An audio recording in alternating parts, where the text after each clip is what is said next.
Well, the problem at the Aces now is Jane's 19-year-old niece, Betty, who lives with them. Jane received a letter from her sister, Betty's mother, asking if the Aces were finding Betty some young man to marry. Mr. Ace and Jane had a private conference about it last night, and Mr. Ace said he wasn't sure, but that Betty secretly had somebody she was interested in. Our scene now is Mr. Ace's real estate office, where Betty works as Mr. Ace's secretary. He's dictating to her now. Listen.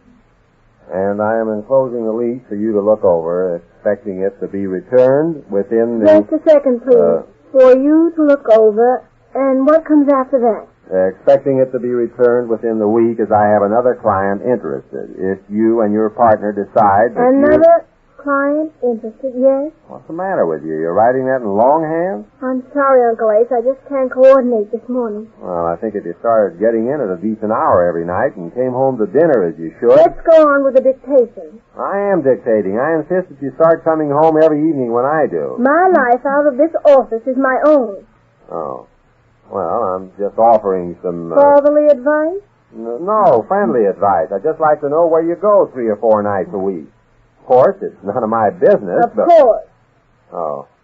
Well, where were we? As I have another client interested. Yes, another client interested if you and your partner decide. And another thing, Betty, your mother expects us to sort of keep an eye on you. I know she wouldn't approve of this nightlife you've gone in for, and it wouldn't be so bad if we knew what you were doing and whom you're with.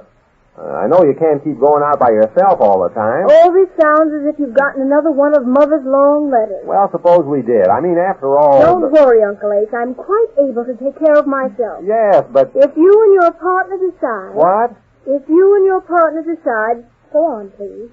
Oh, yes. If you and your partner decide that you don't want it, please advise me at once.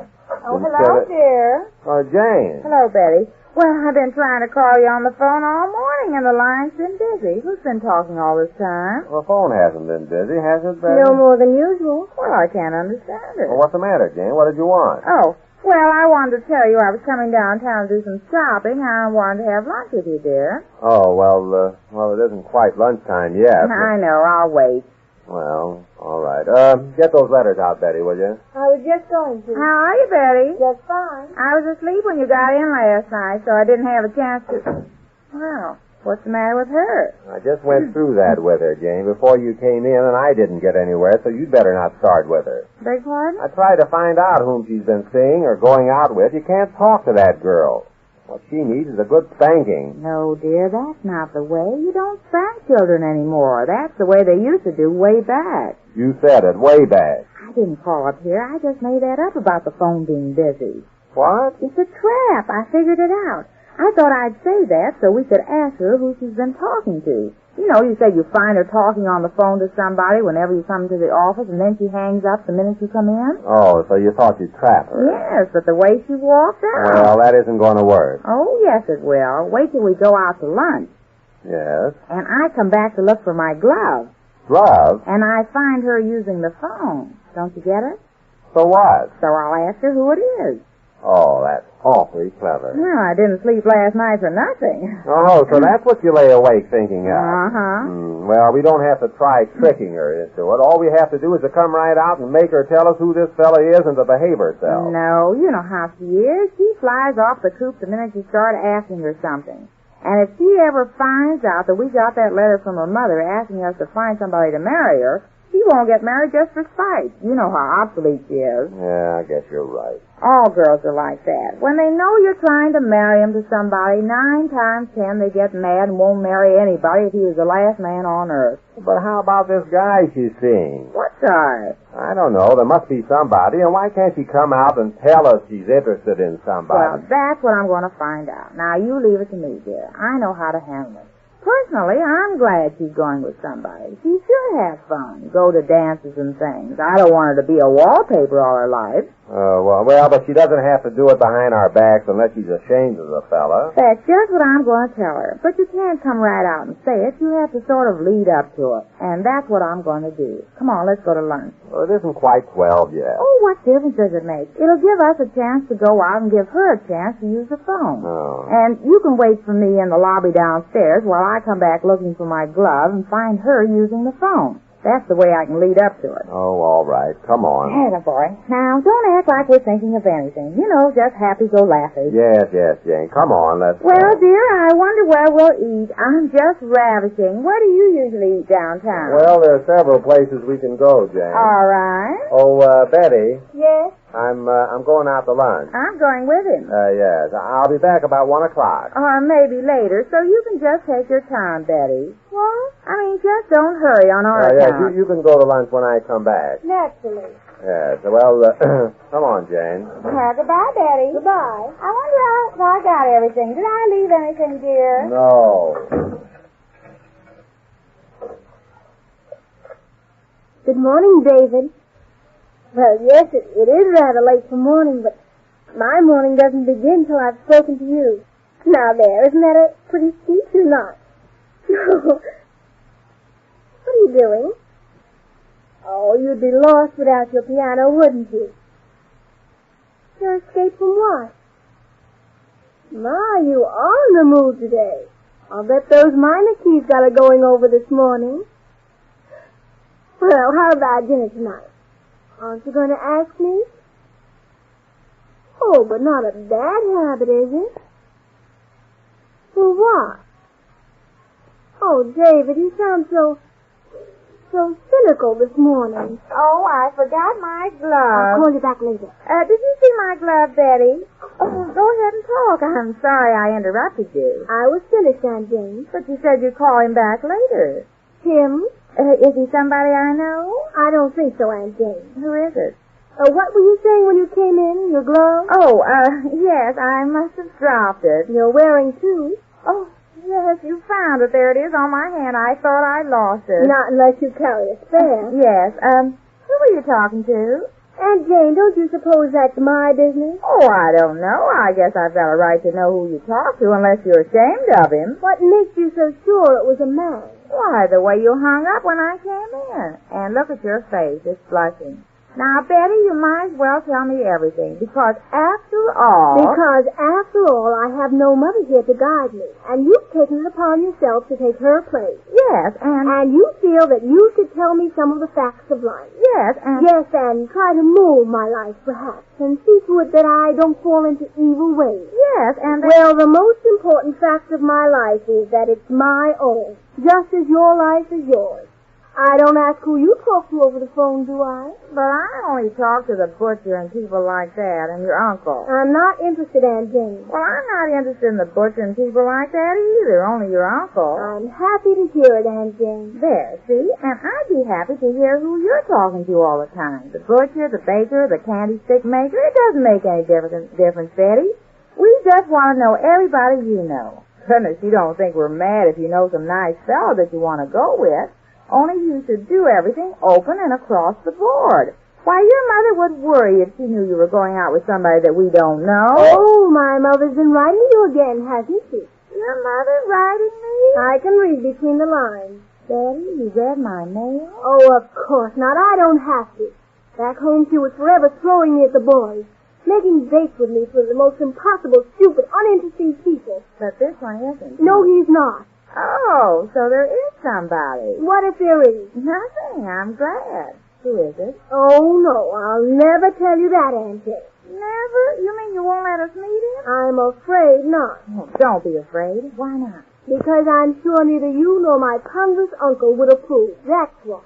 Well, what's the matter with him? Nothing. He's just perfect as far as I'm concerned. Well, we ought to know something about him. What is he? What does he do? Does he work? He doesn't have to. Oh, rich, huh? Well, that sounds good. What does he do?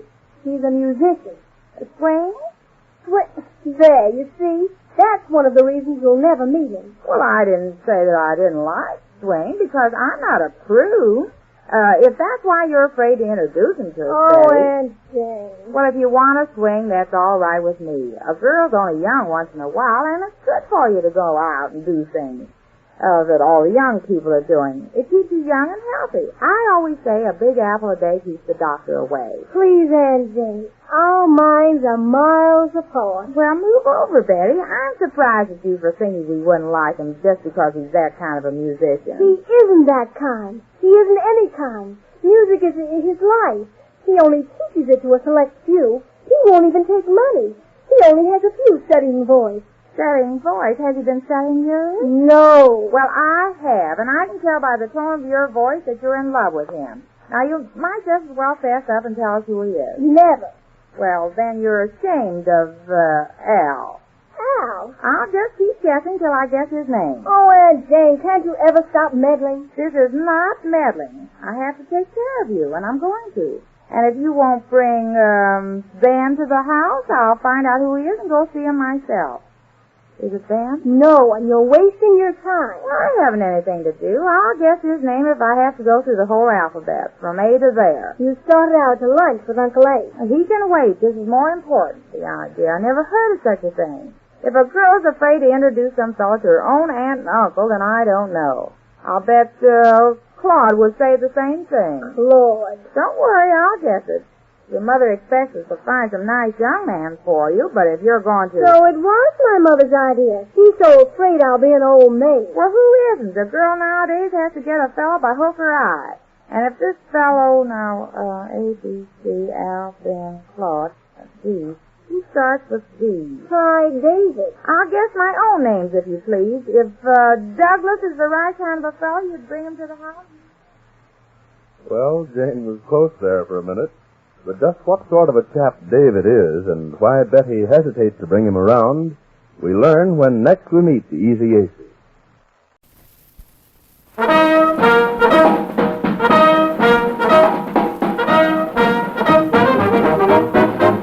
Swing Time! Swing Time, hung together by Bob Crosby. Well, looky here, on the Swing Time bandstand is Harry James and Company with a 2 o'clock jump.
Harry James, his trumpet, and this time a little bit on the cuddle-up side, Velvet Moon.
Velvet Moon. Boy, that man really blows that buzz bugle, doesn't he? Gets you jumping, then makes you ready for love. Here's Harry James again, ready to blow, and the musical treatment of The Sad Sack.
Larry Warren, a prolific songwriter, must have had Harry James in mind when he concocted this next one. You know, all of us appreciate the fact that Harry, sweet or hot, a simple melody or a technical ditty, is a really great trumpeter. This gives James a chance on the full treatment. Get a load of Carnival.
Swing Time. And from the Swing Time bandstand, it was Harry James and his band. Each Swing Time show will bring you one of the organizations or groups that you let us know you want to hear. You can do that by writing Bob Crosby, Armed Forces Radio, Los Angeles, United States of America.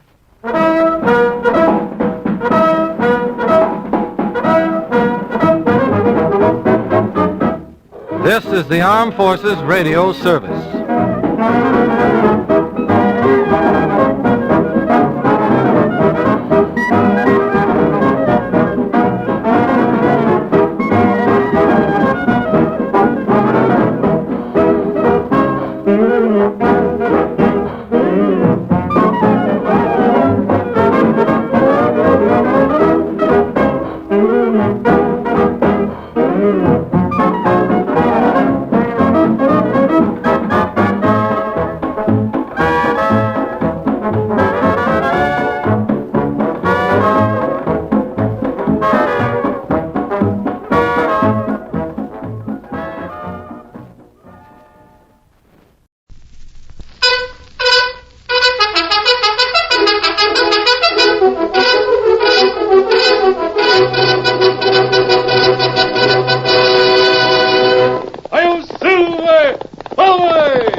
wiry horse with the speed of light, a cloud of dust, and a hearty "Hi-Yo, Silver!" The Lone Ranger.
With his faithful Indian companion Tonto, the masked rider of the plains led the fight for law and order in the early western United States.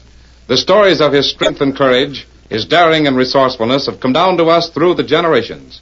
And nowhere in the pages of history can one find a greater champion of justice. Return with us now to those thrilling days of yesteryear. From out of the past come the thundering hoofbeats of the great horse Silver. The Lone Ranger rides again. Come on, Silver! There's trouble ahead! I'm Silver! Ahoy!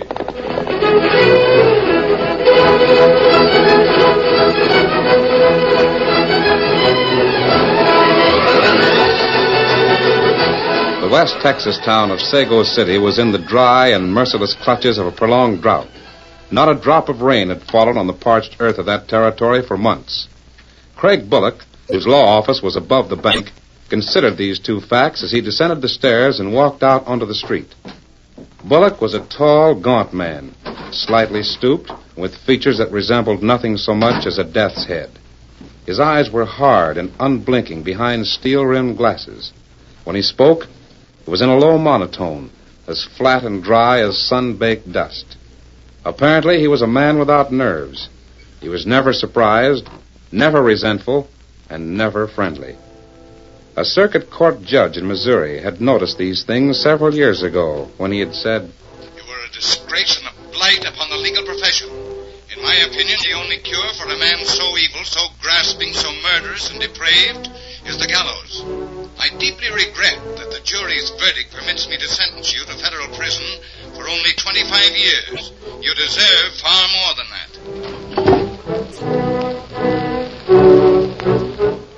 But the good people of Sago City knew nothing of Lawyer Bullock's past life.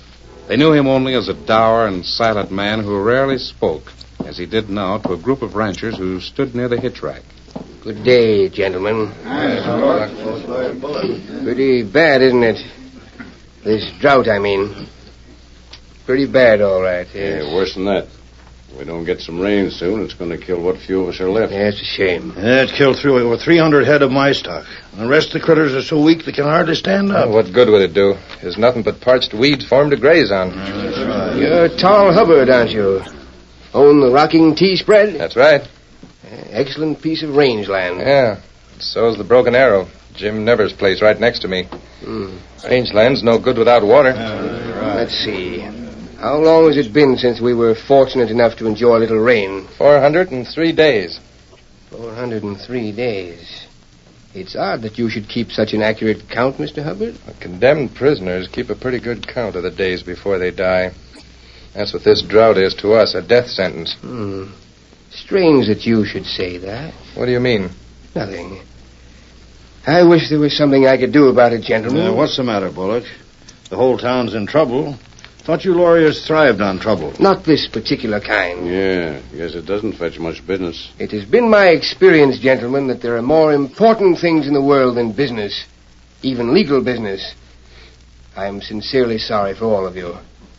If it were within my power to turn on the rain, you may rest assured I would do so. Good day, my friends. He's sure a lot of help. Yeah. Queer sort of cuss, ain't he? I don't know much about the practice of law, but that critter is one part of it I distrust. Look at him moseying down the street. Looks more like a pallbearer than anything else. Who are them two hombres he's talking to now? They're strangers in town. One of them's named Sloan, Lud Sloan. He's a land buyer from the east. The other fellow's called Pete. Well, Lawyer Bullock seems to know him pretty well. I got an idea Bullock knows a lot more than he ever tells. Look, the three of them sure in a huddle.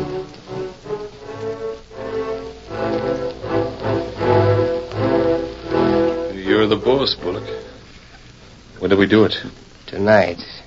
Be in my office by sundown. You want me there, too? What do you think I'm paying you for? All right. How about the sheriff? I'll take care of that. I'm on my way to see him now. Your office at sundown. We'll be there. Be sure you are. This is one job I don't want any hitch on.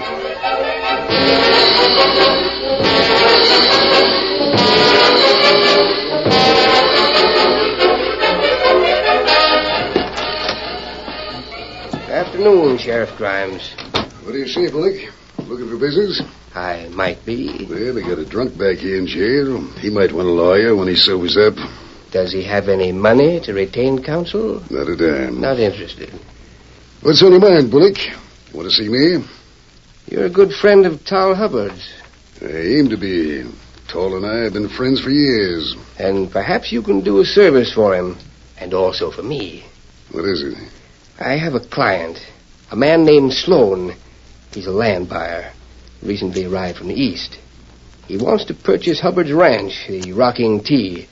But your friend won't sell. I don't blame Tol. If I owned the Rocking T, I wouldn't sell it either. It's heavily mortgaged.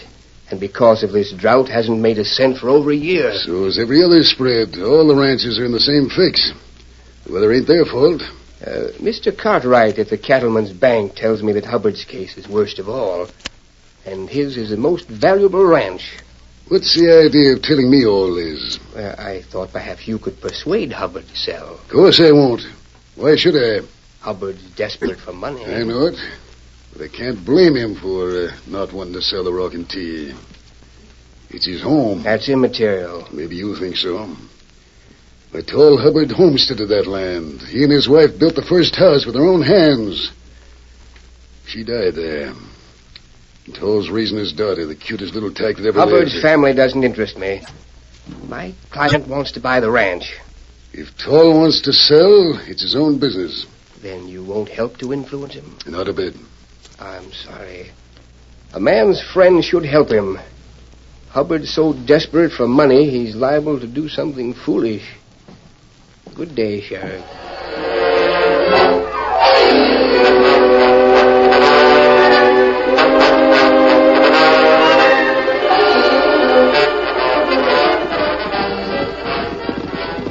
Oh, boy. Oh.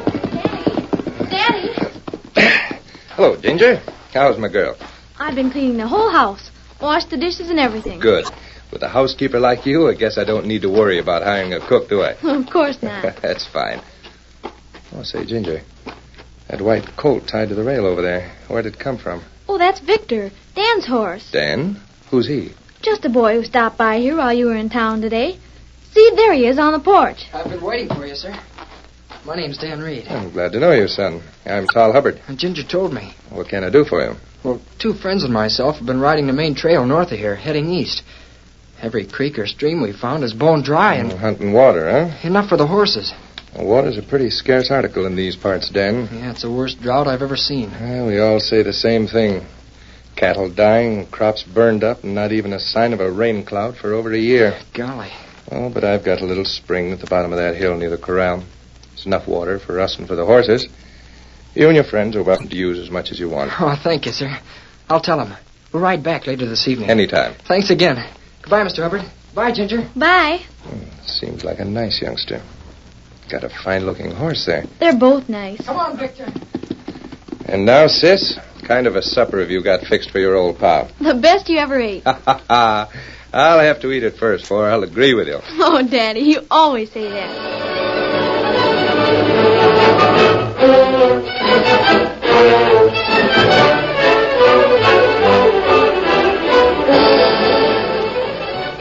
Do both of you understand perfectly what you're to do? Yeah, we've got it set.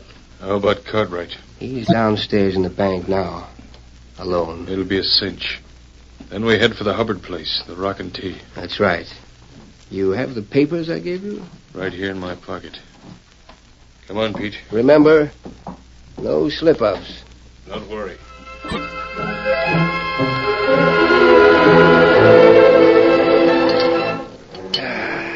You win, Ginger. That was the best meal I ever ate. You look worried, Daddy. Is something wrong? Same thing, the drought. No water means no grass, and that means dead cattle. Cartwright at the bank won't loan me any more money to buy hay. Oh, I wish there was some way I could help. Oh, you are helping, honey. If it weren't for you, there wouldn't be any use in me trying to fight this thing. Oh, don't worry. It'll work out. I might as well get the dishes washed. I'll go down to the spring and get some water. Sure, but watch your step. It's dark outside. I know the way. No matter how tough it gets, I'm the luckiest man in the world to have a daughter like her. Wonder who that can be. Hubbard? That's right. Mr. Cartwright from the bank sent me out here. Cartwright? Why, I talked to him this afternoon. He didn't say anything. After you left, he drew up this paper. Here, I want you to look it over. Why, this is a joint note made out to Jim Nevers and me. If we both sign it, Cartwright will make a loan of $50,000. Yeah. Well, this is great. With $50,000, Jim and I can buy enough hay for all our stock and weather the drought. Guess Cartwright figures that way, too. I wonder why he didn't mention a deal like this when I was talking to him today. Bankers are cagey critters. Between you and Nevers, you've got the best land in the state. With that kind of security, he can't lose. Of course not, and it's only for a year. You want to sign it? Well, sure, but... Then we'll go over to Nevers' place and see what he says. Well, I know what Jim will say. He'll be just as pleased as I am. Oh, wait. There's a pen and ink right here in the drawer. Here, just tack your John Henry right under where it says Tol Hubbard. There. Hey, wait a minute. This paper I just signed is You the guessed one that... it, Hubbard, but you guessed too late. Lud. Come on in, Lud. Did you... Say, you must have hit him pretty hard. Nothing like the barrel of a gun alongside the head to quiet a critter down. How's your shoulder? Well, it feels a little better. We've got to plug him so he'll match it. Yeah, let's see. It's the right one, ain't it? This'll do it. How about the kid? You plant some of that money in the next room, and I'll take care of... Oh! She got back quick. Who are you? Daddy, you... He ain't hurt much. Not yet.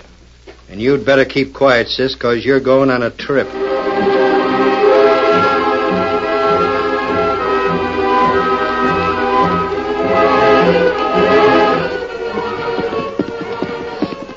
There's the spring.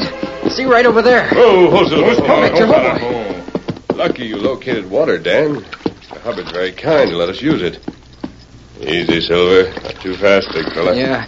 Mr. Hubbard said it hasn't rained over here for over a year. I don't doubt it. Me see dry spell many time.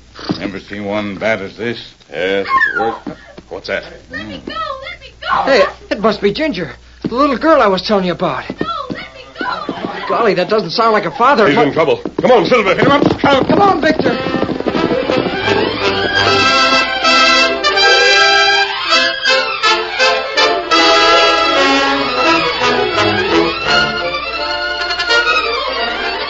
The curtain falls on the first act of our Lone Ranger story. Before the next exciting scenes, please permit us to pause for just a few moments.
to continue our story. Urging their horses forward with all possible speed, the Lone Ranger, Tonto, and Dan rode toward the Hubbard ranch house and the frightened cries of Ginger. It's the girl, Ginger. 2 men. See, one of them's holding her on his horse. Wait, pull Silver. Let's go. Hey, they're getting away and taking her with them.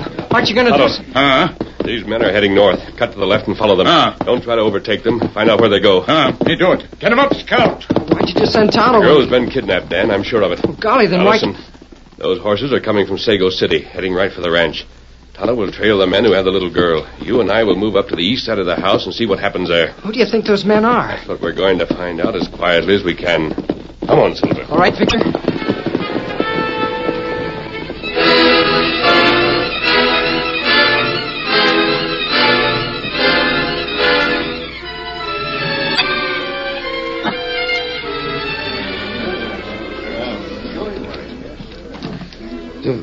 What happened? You got home all right. Yeah, with a slug in his right shoulder.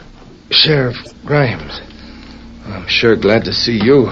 Wish I could say the same thing, Toll. An hombre walked in here and held me up and then hit me. Sheriff. I found it under a pillow in the next room. What is it? Gold, hard cash. And the canvas sack says Cattleman's Bank. I guess our story about seeing Hubbard and Nevers wasn't so wrong after all. Sure sorry to hear it. What are you talking about? What do you think, Toll? Well, all I know is that a fellow I never saw before walked in here tonight with a note from Cartwright at the bank. It was a joint note for $50,000 made out to me and Jim Nevers.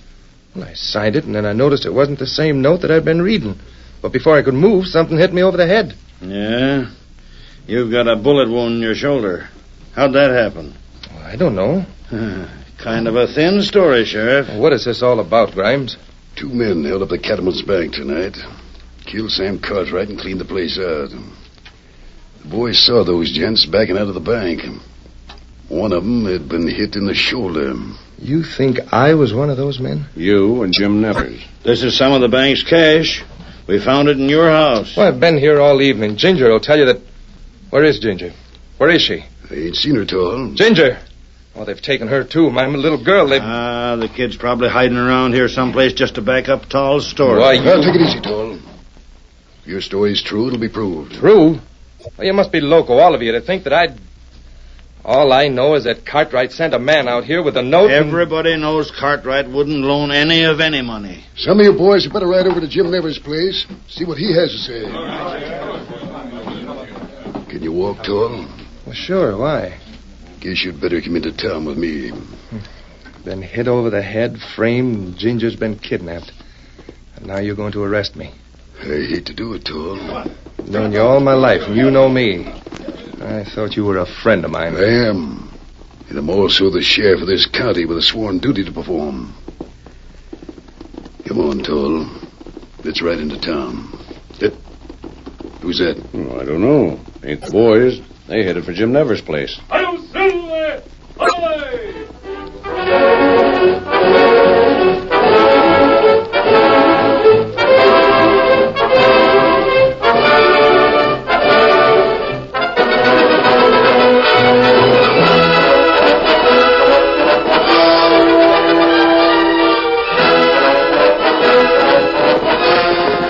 Tonto's already here in camp waiting for us. Oh, Silver. What did you find out, Tonto? Crook take Hubbard girl to shack. Other side of mountain. Me trail 'em. One crook stay there. Other one leave. Take trail to Sago City. They must be holding Ginger for ransom. There's more to it than that, Dan. Mr. Hubbard hasn't any money. Then why else would... Whatever the plan is behind this, we must protect the girl first. You can handle that, can't you? Me handle it quick. Good. Take Dan with you. Oh, gee, Help Tonto, Dan. He'll know what to do. And where you go, Kimasali? I'll follow that posse into Sago City. Apparently, we're the only ones who know that Tall Hubbard is telling the truth. Come on, Silver. Golly. How are we going to save Ginger, Tonto? Oh, me not know. First we ride, and ride fast. Get him up, Scout. Come on, Victor.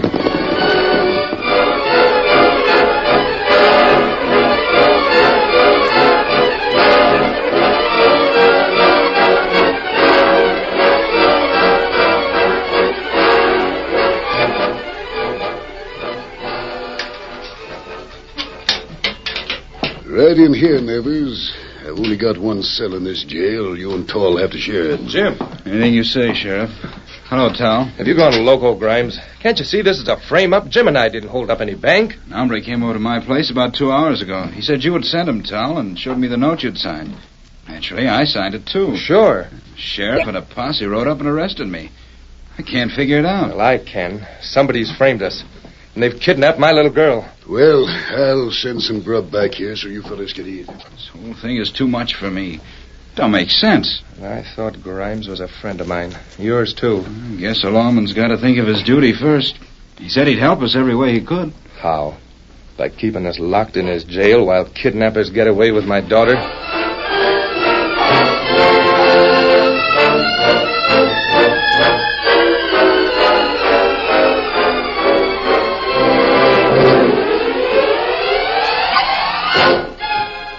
Sheriff Grimes.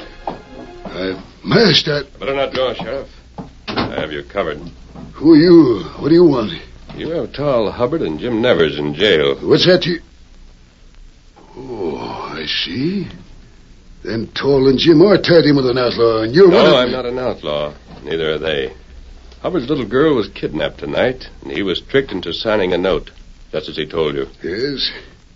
How come you know so much about it? I was there. You were there? We're wasting time, Sheriff. Some friends of mine are trailing the men who took Hubbard's daughter. I'm here because whoever planned this thing will follow it up before the night's over. Oh, wait a minute. I'm the sheriff of this county, and there's no reason why I should palaver with a masked hombre like you. The reason's right here in my hand, Sheriff. And it's loaded. What do you want?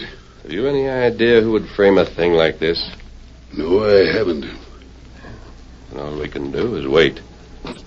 That door over there, where does it lead? Storeroom. Keep saddle gear in there. And that's where I'll wait.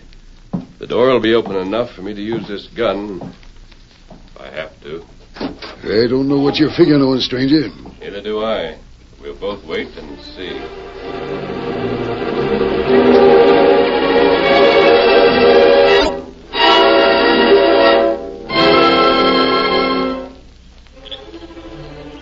This crook shack here. What are we going to do? You knock on door. When man come out, me get him. All right.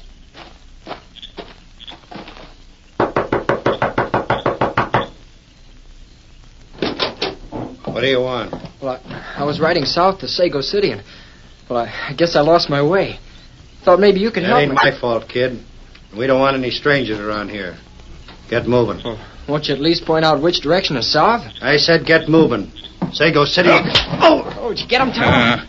You not know what hit him. Who is it? Who's there? That's Ginger. I'll go in and see if she's all right.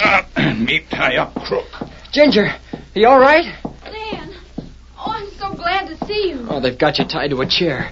Here, fix that. Oh, I could hardly believe it when I heard your voice. Who is... That's Tonto, Indian friend of mine. Here, you sure you're all right? They didn't hurt me. The only thing is, Daddy. Daddy was lying on the floor. Those men Your must father's better now, Ginger. I'm sure you'll be all right. I want to see him. I want to go home. Well, he isn't there now, Ginger. He went into town with the sheriff. But Tonto and I'll take you to him. Can we get there fast? Oh, wait till you ride Victor and you'll know what the word fast means. Are we ready to go, Tonto? Me carry crook and scout. Girl rideth you. Come on, Ginger.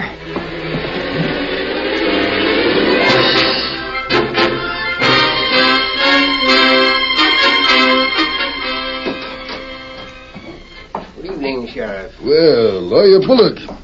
I don't believe you're acquainted with Mr. Sloan, one of my clients. Glad to know you, Sheriff. Well, sit down, Chance. What can I do for you? Thank you. Quite a bit of excitement this evening. Bank robbery and a murder? Yep. I understand you've captured the two ranchers responsible for the crime. You mean Tall Hubbard and Jim Nevers? Got them locked up in the cell now. I'm glad to hear it. Lawlessness should be punished promptly. What's the matter with your shoulder, Mr. Sloan? Oh, He sprained it. Fell off his horse. Yeah, that's right. I was just going to remark, Sheriff, there's a lot of truth in that old saying. It's an ill wind that blows no one good. What do you mean by that? This regrettable affair at the bank and the unfortunate death of Mr. Cartwright. As you know, my client, Mr. Sloan, has been trying to buy property in this area. Well? Failing in that, he decided to buy stock in the cattleman's bank. In fact, he purchased controlling stock. What's that got to do with me? Just this. As the bank's new president, Mr. Sloan finds himself in the odd position of holding mortgages on property owned by the very men who robbed the bank. Hubbard and Nevers? Exactly. But Mr. Sloan is a very fair man and an understanding one. What do you mean? He realizes that this terrible drought probably made these men desperate. They are more to be pitied than censured. Therefore, my client wants you to tell everyone in town that they won't lose a cent through the robbery. Mr. Sloan will personally make up every dollar that has been stolen. That's mighty generous of Mr. Sloan. However, in view of the circumstances, he will be forced to foreclose on the Hubbard and Nevers mortgages.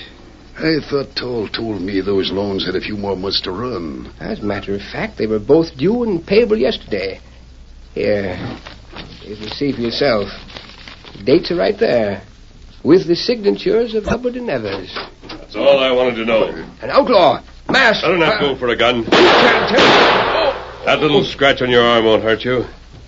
Sheriff, I guess you heard enough to figure out who was behind the frame-up. I sure did. Keep them coyotes covered while I let Toll and Jim out of jail. It was a pretty good idea, Bullock, but it wasn't good enough. Bullock, it doesn't surprise me that he was... But I've never seen this other man. Neither have I. Now, Mr. Bullock probably had two partners, and unless I'm mistaken, the second partner is with my friends who just rode up. Daddy! Ginger! Here. This crook. We catch him. That's him. That's the one. I thought so.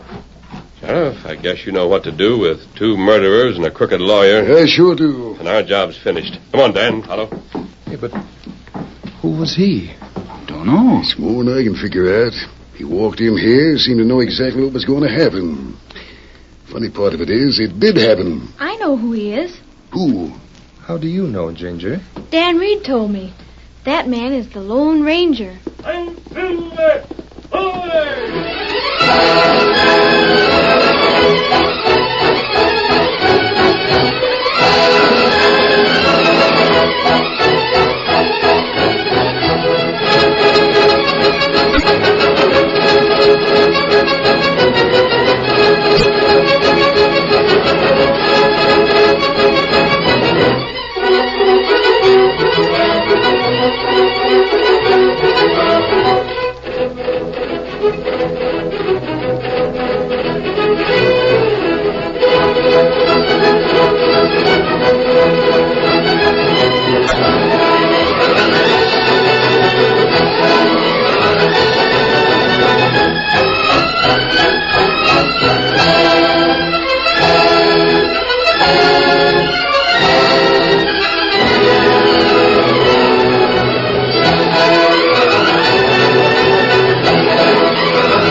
The story you have just heard is a copyrighted feature of the Lone Ranger Incorporated.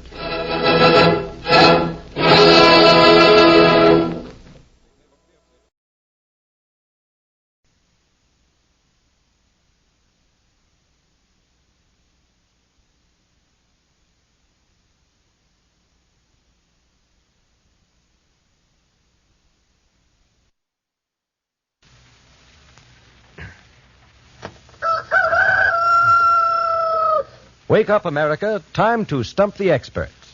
Each week at this time, the H.J. Heinz Company, makers of the famous 57 varieties, gives you Information Please. A quartet of experts is on hand to answer your questions. Send them to Information Please at 570 Lexington Avenue, New York City. We may edit them a bit, and in case of similarity, you'll have to accept our judgment of who shall be paid. If we use your question, the H.J. Heinz Company will send $10 in war stamps plus a set of the 12-volume Britannica Junior Encyclopedia. If we muff the question, you get $57 in war bonds and stamps plus a 24-volume set of the regular Encyclopedia Britannica. All questions remain our property. Information Please is presented under the supervision of Dan Golenpaul. And now, our master of ceremonies, book reviewer of the New Yorker magazine, Clifton Fadiman. Thank you, Mr. Brown. Ladies and gentlemen, traveling right along in its own spontaneous and unrehearsed manner. Information Please Tonight presents its two end men, John Kieran of the New York Sun and Franklin P. Adams, together with two guests, our old friend, the eminent composer and commentator, Deems Taylor, and the famous novelist, whose most recent book is The Valley of Decision, Mrs. Marcia Davenport. Now, we're going to begin with a question from Berkham Ferris of St. Albans, Long Island. I'm going to give you several sets of words. In each of these related sets, which one of the group doesn't belong and why? You have to get 2 out of 3. Here's the first set. Speedwell, Roadrunner, Johnny Jump Up. One of them doesn't belong, Mr. Kieran. The Roadrunner does not belong Why? because the Speedwell and the Johnny Jump Up are flowers, and the Roadrunner is a very odd bird found plentiful in Arizona. In Arizona? Only in Arizona? Well, that's where I've seen it. And why do they call it Roadrunner? Because it runs along the roads and over the desert. It's a very funny-looking bird. Very clear. Very good. That's quite right. Now, how about this set? Lotta Lehman, Lily Lehman, Lisa Lehman. Mrs. Davenport. Lotta Lehman and Lily Lehman were singers, but Lisa Lehman was a composer, and that puts her out of That puts her out of the... I don't trio. know why they discriminate against an ex-governor, but those are the only 3 Lehmans we have. That's quite right. Mosquito, Spitfire, Halifax. What one doesn't belong in that set? Mr. Adams. Halifax. Why? Because that is not an airplane, fighting airplane. Halifax, isn't it? Oh, yes, it is.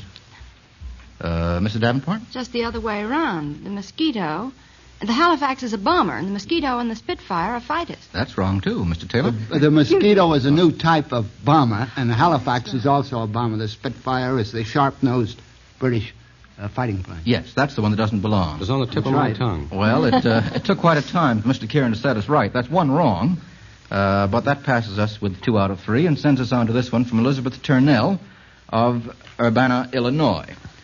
Name a character of mythology. Well, I'm going to name 3. The first one went through fire for his girl. The second went through water for his. And the third went through the earth for his. Fantastic, all 3 of them. How about the first? Who went through fire for his girl, Mr. Taylor? Siegfried. And for whom? Brunhilde. Yes, and was it worth it, Mr. Taylor? Oh, any response? On the whole, yes. On the whole, yes, very good. And who went through water for his girl? Went through water. An idea, gentlemen? Does it don't, Mr. Taylor? I have an idea. Would it be Leander, perhaps? It would indeed. And what was the girl's name? Hero. Yes, you're very good at this, Mr. Taylor. And the third is, who went through the earth for his? Mr. Kieran. Orpheus. Right. What was He went down after Eurydice. That's quite right. He didn't go all the way, though. He only went halfway through the earth. No, he went down. But he turned around and came back, didn't he? Well, what happened, Mr. Taylor, to Orpheus and Eurydice? What was the... Well, he charmed everybody, including Pluto, to such an extent... That's not Disney's dog. To such an extent that he was allowed to go down and bring his wife back on condition that he did not turn around and look at her. Yeah. On the way out. Often a very easy condition. Mm-hmm. But he did turn around and look at her, and that was that. That's quite right, yes. Well, that gives us 3 out of 3. Try this one from Mrs. E.A. Givens of Fresno, California. According to famous songs, what dear departed person is buried in the following places? I'm going to give you the quotes. Let's get 2 out of 3. Dear departed person is buried, quote, in the old churchyard in the valley. Mr. Adams. Ben Bolt. Sweet Alice. Sweet Alice, yes. You got the wrong half of the Ben pair. Bolt's her last name. That's right. Sweet Alice. Sweet Alice, in the corner obscure and alone, they have fitted a slab of granite so gray. And Sweet Alice lies under the stone. You have just the voice for that story, Mr. Adams. Wonderful. Now, what departed person, equally dear, doubtless, is buried in the valley, the valley, the valley? That is not 3 persons, but just one. Mr. Adams again. Our mortuary expert. Hallie. Who? Sweet Hallie. Sweet Hallie is right. Very good. In what song would you find it, Mr. Adams? Listen to the Mockingbird. And you're going to sing that? I could. I think I scared him off. Well, there may be some difference Thank in you, opinion. Frank. Finally, what one is buried in a churchyard near the canyon? In a churchyard near the canyon. Mr. Kieran. I think that's my darling Clementine. Yes, that's right. Where the myrtle doth entwine, there grow roses and other posies, fertilized by Clementine. Well, that was pretty easy, I guess. Try this. Mr. Taylor, you think it was too easy? Oh, no. Frank Craig of Daytona Beach, Florida, sends this one in. It's a musical question, Mrs. Davenport and gentlemen. What is the singer doing as he sings each of these celebrated operatic excerpts. You have to tell us what he's doing in the opera. You see, it should recall the proper scene to you. Let's have the first. And let the singer go through the entire part of the aria. Go ahead.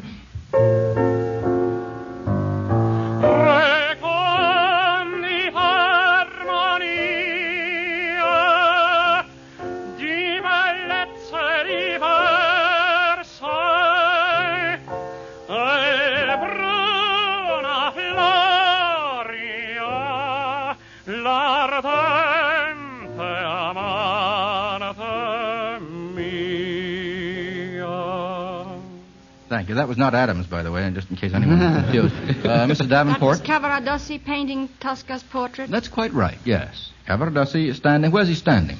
In the first act, standing in the ante, in the front part, outside the church. I mean, there's a... Isn't it a sort of a... in the cloister, isn't it? Dais or a raised platform, Mr. Taylor? Wait a minute. It's a... what do you call that thing? At the beginning of a building. You're not supposed to ask me. I'm supposed to ask you. Oh. Maybe well, it works better the the other way. room. Well, it's on standing on a dais, painting Tosca's picture, as you say, Mr. I guess Davenport. he's in the nave. Pardon? No, that would be inside the church, and he's not inside the church. Isn't he? He's outside. Don't you know? You see the religious procession that's on its way across You better the withdraw, courtyard Taylor. You're going to get the worst of this, I can tell you. We've had gals like Mrs. Davenport on before. Now try the next one. That's quite right, Mrs. Davenport. Sigmund dem Wesung ist du Weib, als Brautgabe bringt dich Schwert. I have two hands. Mr. Taylor. I'll let Mrs. Davenport. Well, you're right so far, Mrs. Davenport. I think Mr. Taylor's kidding me. It's Siegfried pulling the sword out of the tree. Well, isn't it? not exactly, no, Mr. Taylor. It's Sigmund. Sigmund. Oh, sure. I beg your pardon. Sigmund pulling the sword out of the tree. Well, where's he standing? He's with one foot on the floor and one foot on the branches of a tree. Oh, in that's the impossible. Metropolitan, he's standing on something that looks like a picnic table with a tree growing up that's out exactly of the middle of it. it. Standing on a table. In what opera, Mrs. Davenport, will you find this Die Walküre. messy picture? Yes, in Die Walküre, quite right. And a flickering light from the electrician's department falls upon the hilt of the sword. You know, when Mr. it Taylor, works. You make it sound terrible, I'm glad to hear. And now the third and last. Oh, Lord, I'm on my way. I'm on my way to heavenly land. I'm Go on, very Marcia. disappointed if you don't get Go on, this. Deems. Go Come on on, yourself. 1, 2, 3 together. It's Porgy. Yes, and what's Porgy doing, Mr. Davenport? Porgy is rolling away on his cart when he sings that. Rolling Yes. away from the scene. That's quite. In what opera would you find it? Porgy, Gershwin's Porgy and Bess. Porgy and Bess? Yes, how's the cart drawn? What draws the cart? A goat. A goat. Do you make 2 syllables out of that? Yeah. Well, Generous, aren't you? Just to, I guess we got 2.5 out of 3 on that. Try this. Mrs. Carolyn Foster of Mount Vernon sends this one in. Mount Vernon, New York. In each of these plays or poems, all or practically all of the outstanding characters are birds. This is right up your alley, Mr. Kieran. Identify each. Now, here's the first situation. A couple of old men who are dissatisfied with their own city take counsel with the king of the birds. Where would you find that situation? In what play, Mr. Adams? In a Greek play. Quite right. And what one? The Birds. Yes, by whom? By You're not listening to Taylor. Euripides. Right? Oh, no. If you only listen to Taylor instead of being honest. Aristophanes. Aristophanes. Yes. Aristophanes' famous comedy of the birds. Mm-hmm. Now, here's one in which the hero is enticed into a duel at a guinea hen's 5 o'clock tea. Mr. Kieran. That is the story of Chanticleer by Rostand. Yes. And at the tea, what does Chanticleer say? Or what's the... Doesn't he make a kind of lecture, as I recollect it? Well, they run in a lot of fancy fighting foul to tear his head off, and he makes fun of them and defies the Pile Blanc, who is the heavyweight champion, and he finally wins, anyhow. Does he have any, rustic. That's quite. Does he have any aesthetic doctrine, Chanticleer, in that? Simplicity. In that Simplicity, yes. Old-fashioned values against the aesthetes of the time. Now, in what play or poem are there birds, all of whom are involved in a murder mystery? All of whom are involved in a murder mystery. Birds involved in a murder mystery. Profound lucubrations going on here. Mr. Adams. 24 blackbirds baked in a pie. That's no mystery. We were the victims. Well, there are birds in that, but is it a murder mystery? I don't think so. Maybe the pie is, but... Mr. Kieran? There's one, isn't there, a fairy tale in which the birds cover up the body with leaves and... Yes, that's no mystery, though. They just starved to death. I'm died of exposure. You're near to it, more or less. It's a nursery rhyme, Mr. Adams. Cock Robin. That's right, Mr. Kieran. Who killed Cock Robin? Yes. Yes, but the birds aren't. But there was a fly involved in it. Yes, there is a call that a fly bird. involved, too. I don't see why you have to bring that up, Mr. Taylor. Practically all the rest are birds. Just for the sake of We it. did get 2 out of 3. Now, our 57 Varieties reporter has a message of vital importance to every mother and father of a teenage boy. Ben Grauer. Through years of association with the farmers of America, we at Heinz have come to have a rather close understanding of their problems. And we realize that the current farm labor shortage not only handicaps the farmer, but seriously threatens America's war effort. And that's why we sincerely feel that the Boy Scouts of America, in pledging 100 million hours to farm work this summer, have launched a project worthy of every encouragement. If your boy is not a scout, think what membership now in this great character-building organization would mean to him and his country. While he is helping to relieve the food shortage, he'll be learning about farming, earning money, and at the same time benefiting from such healthful scout activities as camping and hiking. Under the Scout Farm Plan, which varies according to locality, he may either do home gardening, live in an organized work camp, do day hall work, or actually reside on a farm. But no matter what the system, he'll have competent medical care and close supervision. Your son wants a part in winning this war. So encourage him to join the Boy Scouts now. For specific information, simply contact your nearest Boy Scout troop. Thank you, Mr. Grauer. You've done your good deed for today. And now a question from Edward Van Leer of New York City. Identify the author or composer who used serious music and another for popular music, although I don't see why the popular music couldn't be serious, too. He used 2 names, one for doing one kind of music, another for another. Does that come back to you, Mr. Taylor?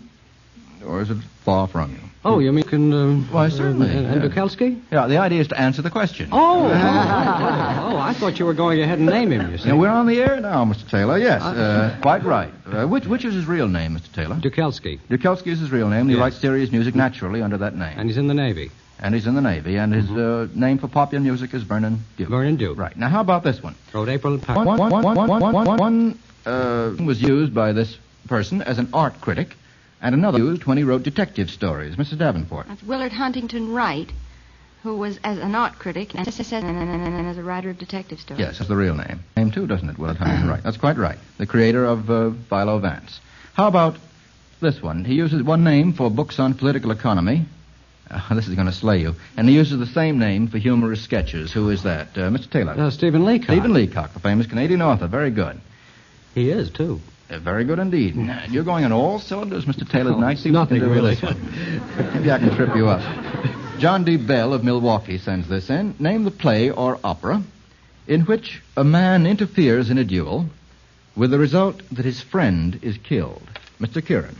Romeo and Juliet. That is the play and opera. And who kills whom? Mercutio is slain because Romeo jumps in between him and the furious Tybalt. That's quite right, yes. Exactly right. Here is one case in which a god interferes in a duel and his son is killed. A god interferes, Mr. Taylor. Wotan interferes in the duel between Hunding and Siegmund. That's right. And who gets knocked off? Siegmund gets knocked off. Yes, that's one of the few happy moments in the opera. Scandinavian mythology. In this case, a wife interferes to save her husband from being murdered. A wife interferes to save her husband from being murdered. That seems to strike you as an exaggerated situation, Mrs. Davenport and gentlemen. I never apparently heard of such a thing. Never heard of such a thing? Mrs. Davenport? Let's come back to you. It's Mr. Adams? Give up. Good. Well, that's which one, Mr. Davenport? Fidelio, yes. Now you see how I feel sometimes. Oh, anyone is liable to make a mistake, and they often do. Yes, Leonora masquerades as Fidelio in prison, isn't that right? And her husband is being held there, and she saves him from being killed. By whom is he supposed to be killed? Forgotten. Beethoven. No, More likely the critics. A man named Pizarro. A man named A man named Pizarro. Good. Well, I'm glad to get He's that the man that information. conquered Peru also, didn't he? Yes, but it's not the same Not Pizarro. the same Same one. family, Don't though. confuse us, Mr. Taylor, with this gratuitous information. Well, Gives us 2 out of 3. I must stump you people. How about Helen C. Flood's question? This comes from Trenton, New Jersey. What was the nature of the rides that these people took? Mazeppa's ride. What sort of ride was that? And, of course, who was Mazeppa? M-A-Z-E-P-P-A. Mr. Taylor. Well, I can go no further than to say that she was tied to the back of a horse. You've got the wrong sex. Well, I mean, the he horses. was tied to the horses. back. He was. Or tied yeah. to the back of a mare, you mean? No.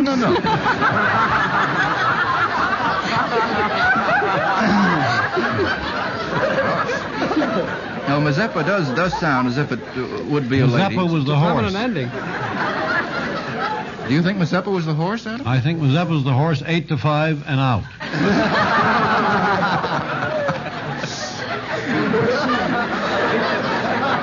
Now, I've got to get myself straight as well as our indulgent audience, and so I will now say, just to confirm what Mr. Taylor was going to say, that in Byron's famous poem of Mazeppa's Ride, Mazeppa, who is a man, is tied in a state of undress. Is that right, Mr. Taylor? Naked? Well, there? Disarray, we call it. Why? He has practically no clothes on. the He's air. tied naked to the back of a wild horse and carries him from the Polish court to the Ukraine somewhere. Yes. Do you know why you thought it was a woman?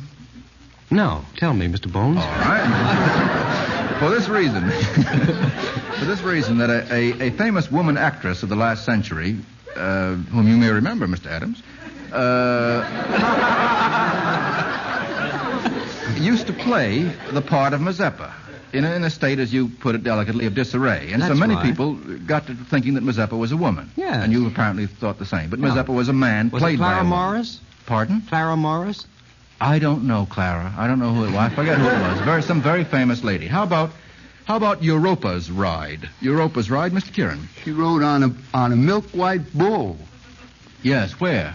Well, she was carried out to sea by Jupiter, disguised as the bull. I suppose across the Aegean or the Ionian Sea. Carried, as a matter of fact, to an island which has recently become very famous, very well known, Crete. Crete. Carried to Crete on the back of a white bull. There's no question about the sex of Europa, Mr. Kieran. Nor of the bull either. No.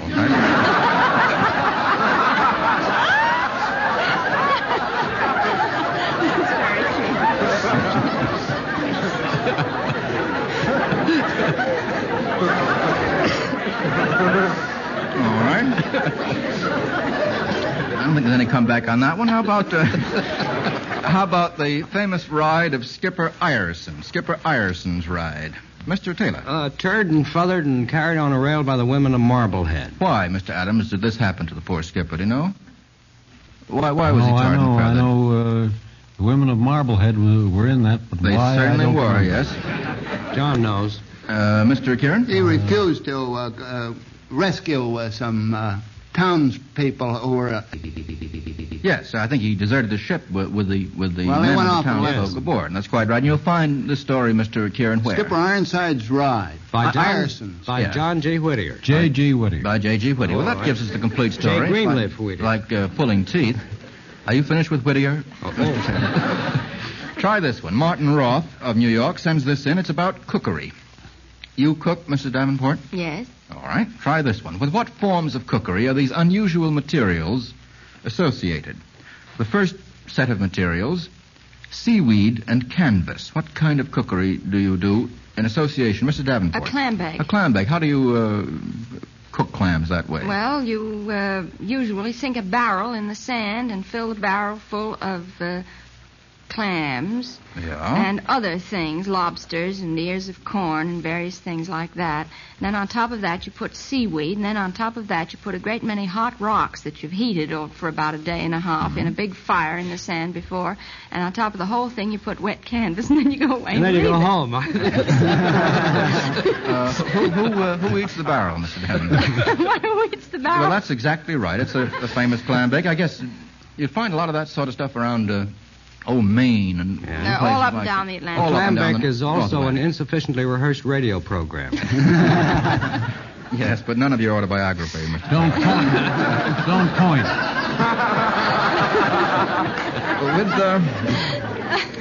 Here's another unusual kind of material used in cookery. A slab of wood. Used in what sort of cookery? A slab of wood. Mr. Adams. in planked whitefish. That's odd. I shouldn't be surprised if that were true. Planked whitefish. How do you make planked whitefish at a venture? You bake it on a plank. Bake it on a plank. You mean you put the plank in the fire along with the whitefish? That's right. You do? Yes, sir. Is he right, Mrs. Davenport? Well, yeah, I think you grill it on a plank, rather than bake it. It has to be done on an open fire of some kind because that get burnt together.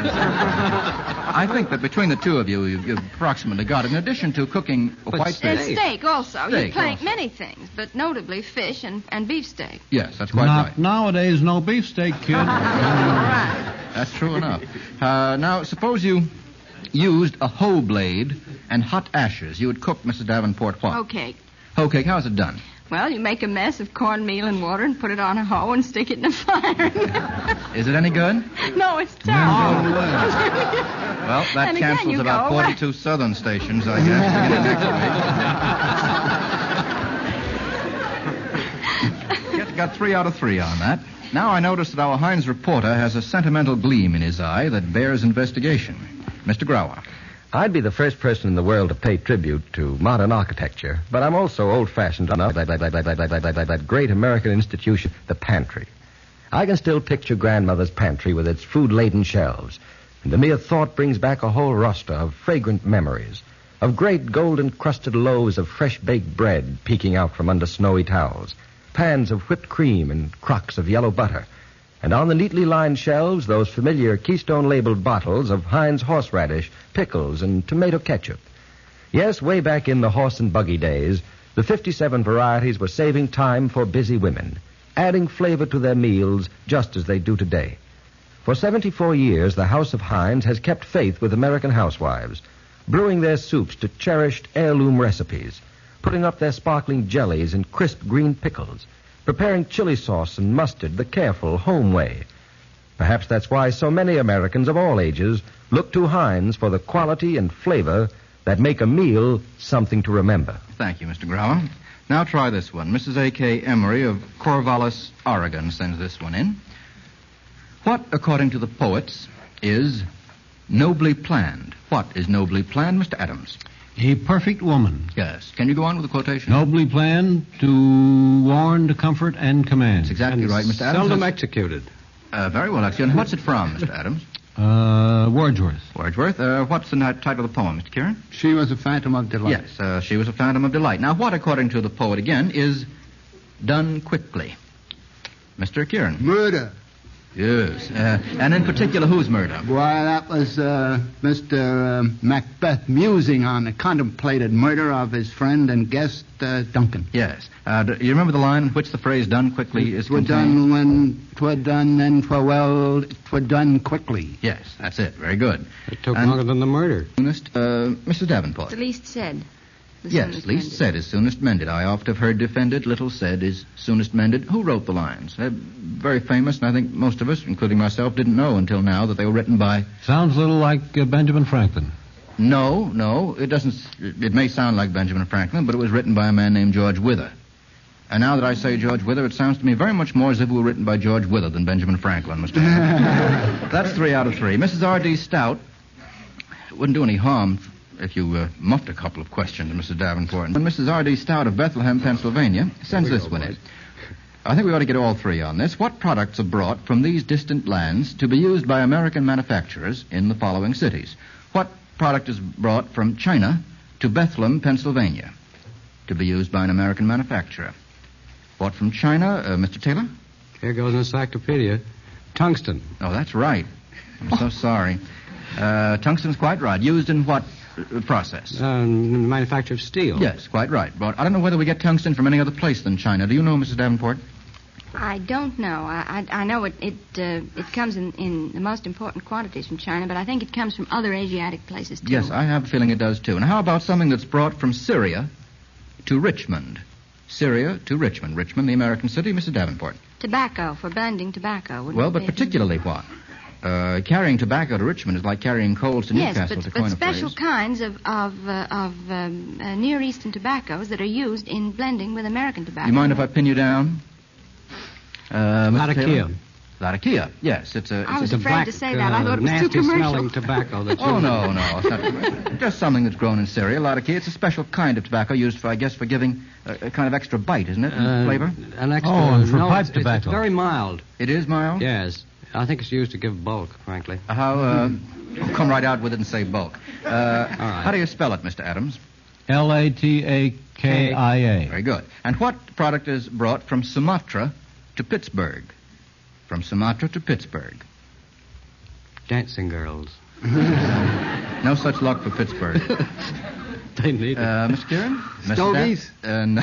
Mr. Davenport? Various kinds of spices for use in H.J. Heinz pickles. That's very good, Mr. Davenport. Mr. Davenport, you have the makings of a regular guest. We may have time for this from Alice K. Amoson of Chicago. Who hid behind the following things? Who hid behind a hanging? Who hid behind a hanging? Mr. Kieran. Polonius, unfortunately for himself. Good enough. And he was stabbed by our old friend. By our old friend Hamlet, Prince of Denmark. Yes, a case of mistaken called identity. a rat behind the arras, Right. dead for a ducat. And now, who hid behind a screen? Who hid behind a screen? Who hasn't?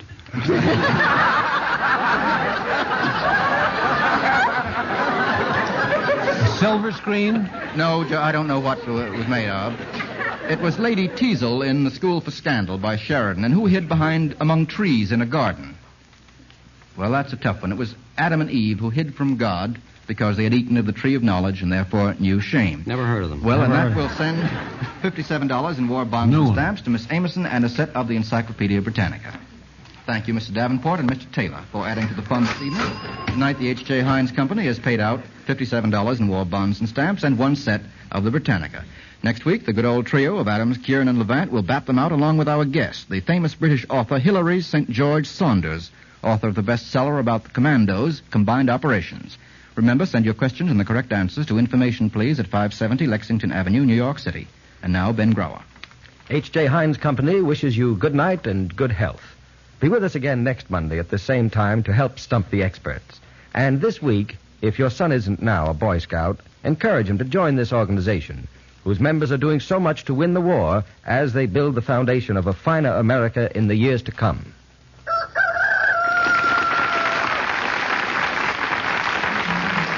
This program came to you from New York. This is the National Broadcasting Company.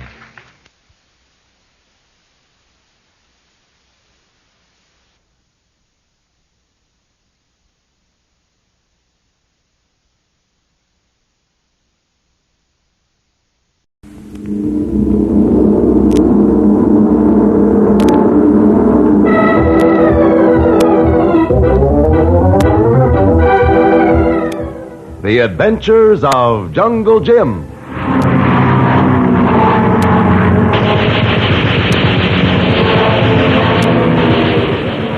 The Adventures of Jungle Jim is based on the characters to be found in the full-color action pictures of the same name, which appear every Sunday in the Comic Weekly. It's a high spot in the family's Sunday reading. It's amusing and entertaining. The top-rate cartoonists and artists contribute to the Comic Weekly. And you'll find such popular favorites as Bringing Up Father, Skippy, Donald Duck, Popeye, The Lone Ranger, Flash Gordon, and a host of others. All in full color. All to be found in the Comic Weekly, which comes with the many great Hearst and other Sunday newspapers from coast to coast. Don't miss it this Sunday. And now, The Adventures of Jungle Jim.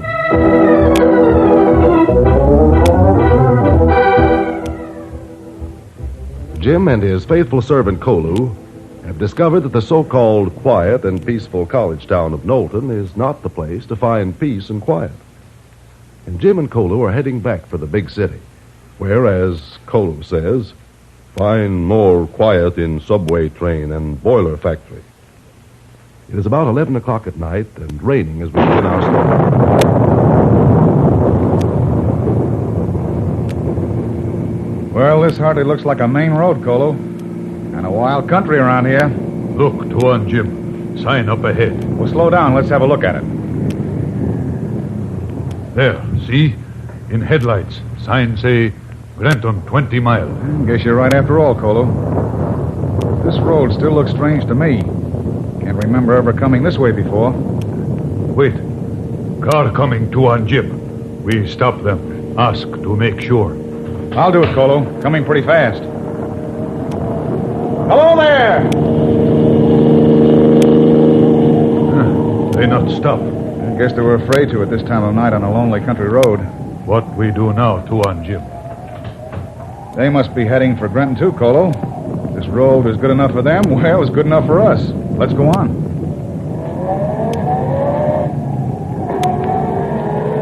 Say, that's funny. What funny to on Jim? That car that just passed us. It's disappeared. Maybe it turned, bend in road. But the road is as straight as a die. Yes, you right to on Jim. I wonder where they went. Colo, stop. Stop the car. What wrong to on Jim? Plenty. The road ends just about 50 feet ahead. It goes over that cliff. To on Jim. That other car. I was just thinking of that myself, Colo. Come on. You think they go over the cliff? Looks like it, Colo. Wait. Stop to on Jim. This is edge. Can you see anything below there, Colo? No. Too dark. There, I see the car. Huh? It's down below. Let's go. People dead in that car after the big fall. Maybe, Colo. But we're going down and see.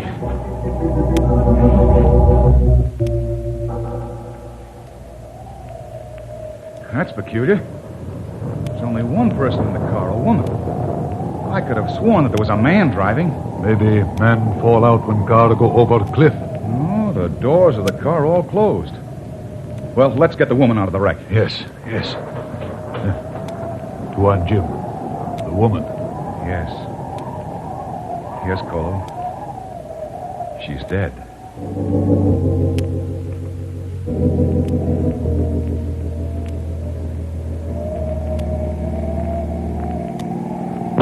What are we going to do to on Jim? We're going to get the police, Colo. There's something mighty peculiar about this whole affair. Not a trace of the man who was driving the car. To on Jim. See light?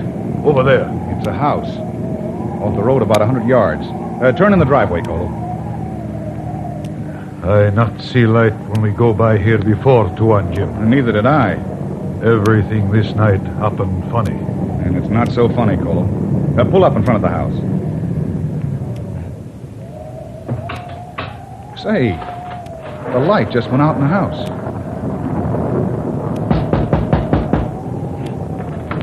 What do you want? Well, I'm sorry to disturb you, Sorry. What do you mean by pounding at a person's door at this time of the night? There's been an accident, madam.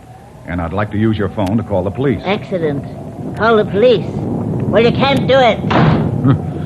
She not want company. Well, she's going to have company, whether she wants it or not.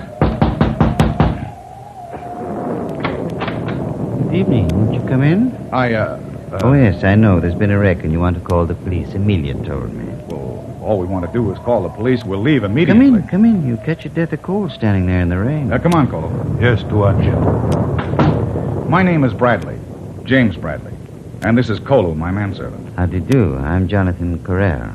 Not Dr. Carell, the famous biologist. Well, not so famous anymore, Mr. Bradley. You see, I've been rather out of things for the last 5 or 6 years. You'll regret this, Doctor. You'll regret letting them come in here. Amelia, that's enough.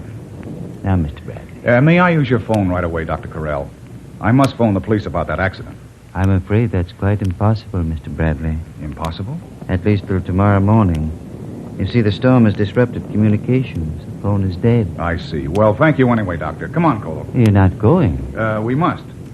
You see, Doctor, this isn't just an ordinary accident. No? No.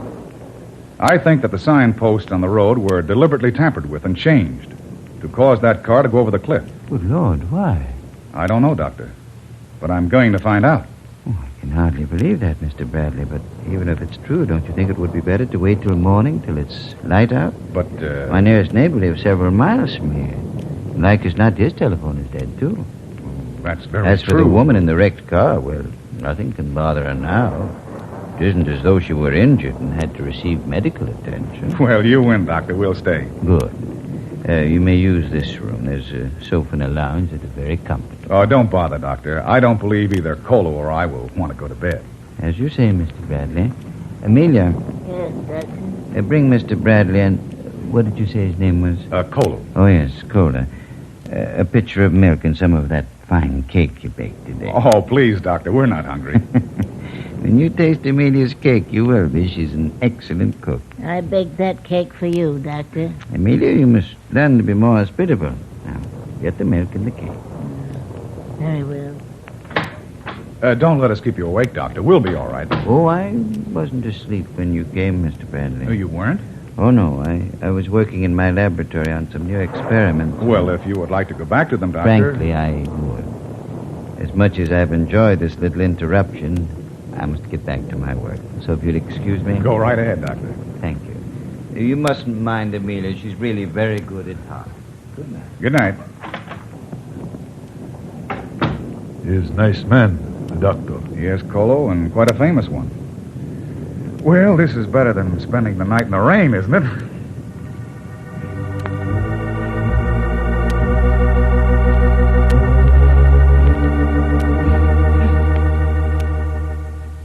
What time is it, Amelia? Nearly 3 o'clock in the morning, Doctor. Good. The drug you placed in the milk is a time to take effect on them. I followed your instructions, Doctor, and put 10 cc in the quart of milk. It's just enough. Any more, and they'll be dead. Just enough for our purposes. Well, let's begin. Get the operating table ready in the laboratory. Yes, Doctor, I've already done so. And let's bring them in. I'll bring the cart. They're too heavy for us to carry. You think of everything, Amelia. I don't know what I'd do without you. Unlock the door, Doctor. Yes, of course. You see, Doctor, the pitcher's empty. They've drunk the milk. Look at them. Sleeping the sleep of the innocent and just. Too bad they'll never awaken from that sleep. Now to get them on the cart. Give me a hand, Amelia. Yeah. Now, let's lift together. The 7 Colo first. There. Yeah, he's big for it, isn't he? Yeah. Now for Mr. Bradley. There they are. Open the door to the laboratory, Amelia.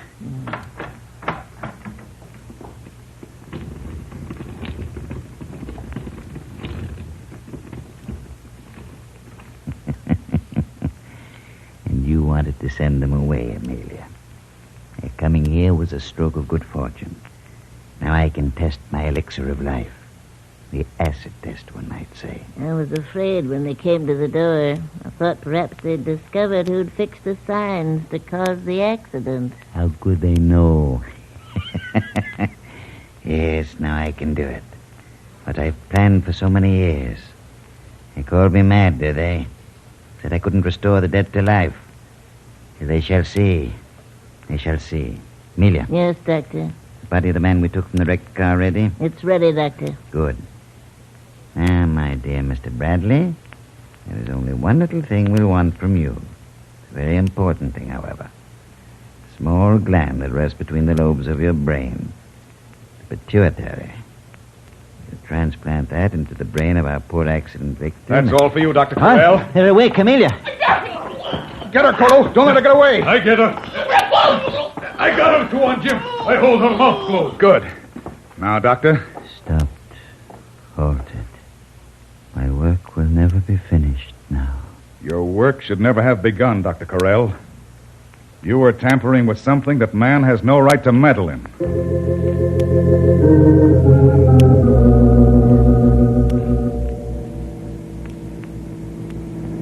We be in city soon now. I suppose so. Doctor, he bad man. Not bad, Colo. Just warped. He believed he was doing something for civilization. Colo still think he bad man. Try to kill us. 2 on Jim. How you know milk not good to drink, huh? Well, Dr. Corell made me suspicious when he spoke of the woman in the wreck before I even told him about it. Oh. Then when I tasted the milk, it didn't seem quite right to me. Then you say, Colo, spill milk out in fire. Make doctor think we drink it. That's right. And you say he not bad man, eh? Colo, his mind, properly balanced and directed, might have done great things. Colo still say he bad man. Okay, Colo. Have it your way.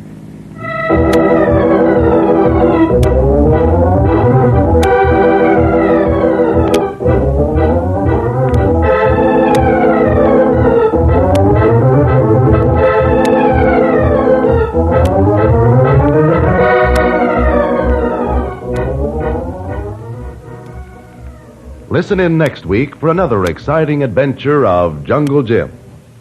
Remember, you can follow other adventures of Jungle Jim every Sunday in the Comic Weekly. Pages and pages of comics and action pictures in full color, containing the work of the world's best cartoonists and artists. Join the 11 million adults and 6 million children who look forward every Sunday to the Comic Weekly. Remember, it comes to you with your Hearst and other Sunday newspapers from coast to coast. Don't miss it.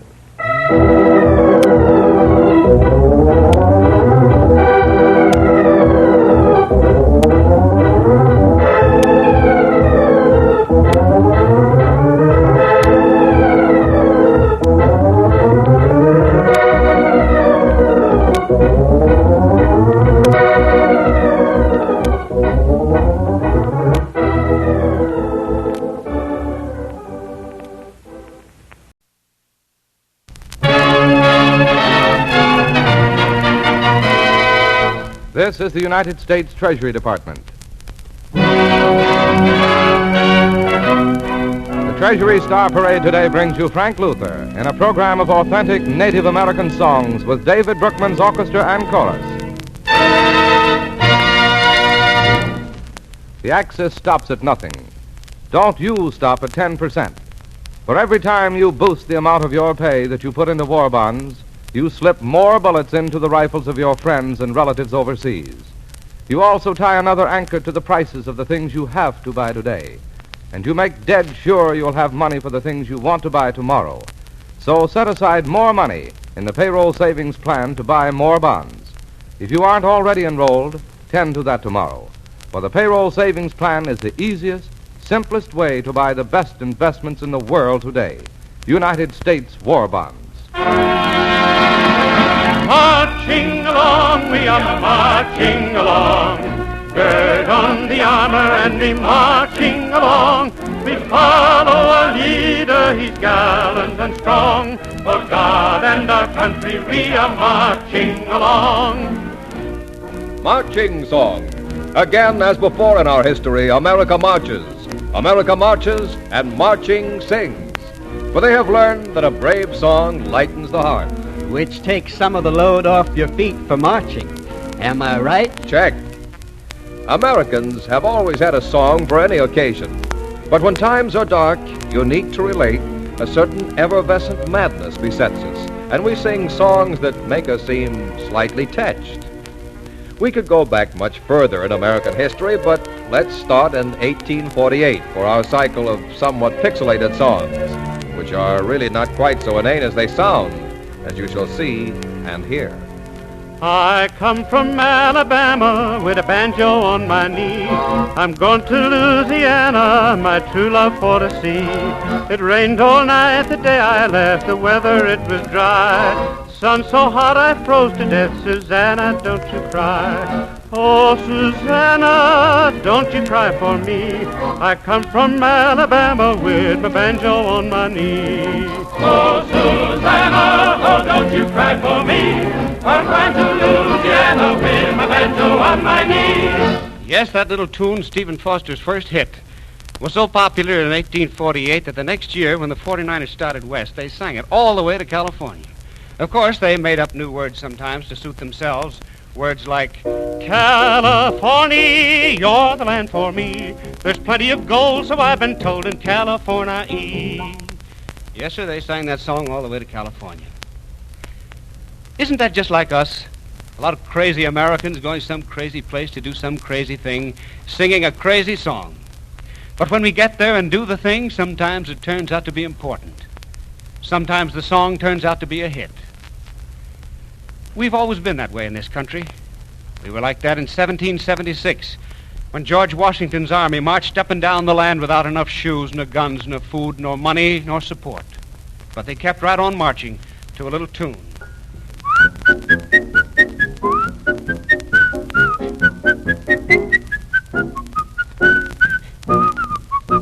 Isn't that a silly little tune? But we love it because they sang it and whistled it and marched to it. We've always been like that. We're like that now. When the black war clouds rolled over Europe in 1939 and we knew what we were in for, Remember what we were singing? Down in the meddy in the itty bitty poo, fam fee at the 50 and a mama 52, fim to the mama 50 fim me for 10 and the fam all over the dam. Next year is France fell in Dunkirk in Norway. Remember what we sang? Hut-sut Rawlson on the Rilla-Raw and a brawler suet. Hut-sut Rawlson on the Rilla-Raw and a brawler suet. You see, we haven't changed at all since 1848. When we sang, "Oh, Susanna, don't cry for me." The songs change, but we don't. It isn't that we're light-headed. We're light-hearted. We believe we're going to get where we're headed. That's why, when the going gets tough, instead of giving up, we sing a silly little song and go ahead. Also, it takes a big load off your feet when you've got some serious marching to do. Right? Check. The cadets at West Point picked up a sentimentally lovely old barbershop ballad named Aura Lee, set words of their own to the honeyed tune, and called it Army Blue. Today, West Pointers at war are bringing the fear of God to our enemies and the gospel of American song to our friends with Army Blue, in which Frank Luther, the orchestra and chorus, now bid farewell to Cadet Gray and don the Army Blue of the sad days of 61. We've not much longer here to stay, for in a month or two we'll bid farewell to Cadet Gray and don the Army Blue. Army Blue, Army Blue, hurrah for Army Blue. We'll bid farewell to Cadet Gray and don the Army Blue. Army Blue, Army Blue, hurrah for Army Blue. We'll bid farewell to Cadet Gray and don the Army Blue. John Henry. Now there was a man for you. He could spike down railroad tracks faster than a fast train could eat it up. Yes, sir. Paul Bunyan was the touted Superman of the North Country, and no tale was too tall to fit in. But the South had John Henry, legendary hero of the colored legend weavers, and man was he strong. The Lord said, "Toil ye," and John Henry, he toiled, fit for 50,000 men. Yes, sir. One day they were building a railroad through a mountain, driving spikes with a steam hammer. Driving steel, yes, sir. John Henry rolled up his sleeves and picked up his mighty hammer. "You call that driving steel?" said John. "I challenge you. I'll win or I'll die with my hammer in my hand." And John Henry drove spikes against that steam hammer there. Yes, sir. Frank Luther sings the legend of John Henry in one of the 900 different versions of the song found in one state alone. John Henry had a little baby. He held him in the palm of his hand. First words John Henry ever said to him, "Son, you'll be a steel-driving man. Son, you'll be a steel-driving man."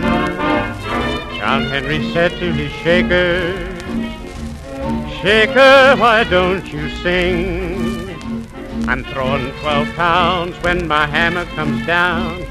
Listen to the cold steel ring. Listen to the cold steel ring." John Henry said to his captain, "A man is a natural man.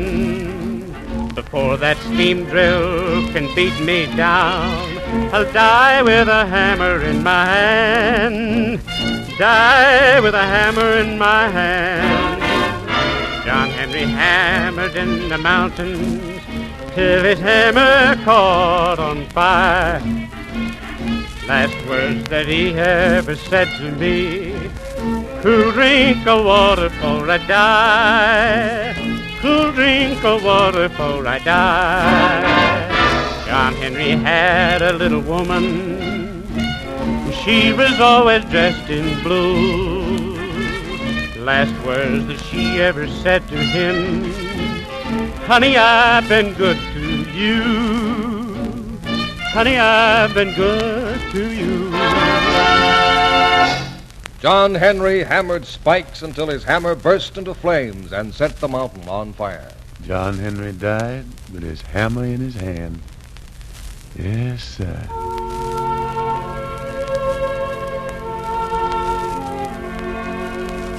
In the beginning, there was the great continent lying vast and primal between the two great oceans, and it was America.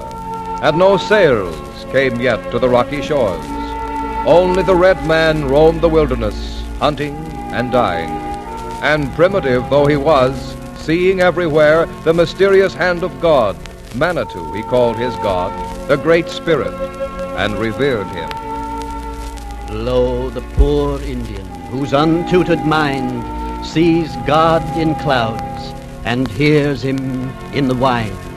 Yes, from the very beginning there was something about the great land that made men humble, filled him with reverence and awe. Always in the new land of America, men have heeded the call to worship, have spoken up stoutly, or have died steadfastly for the right to worship freely at the altars of their choosing.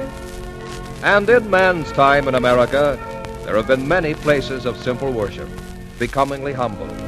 The little church on the hill, the red church in the lane, or the one which Frank Luther celebrates again as he sings the favorite, the church in the wildwood.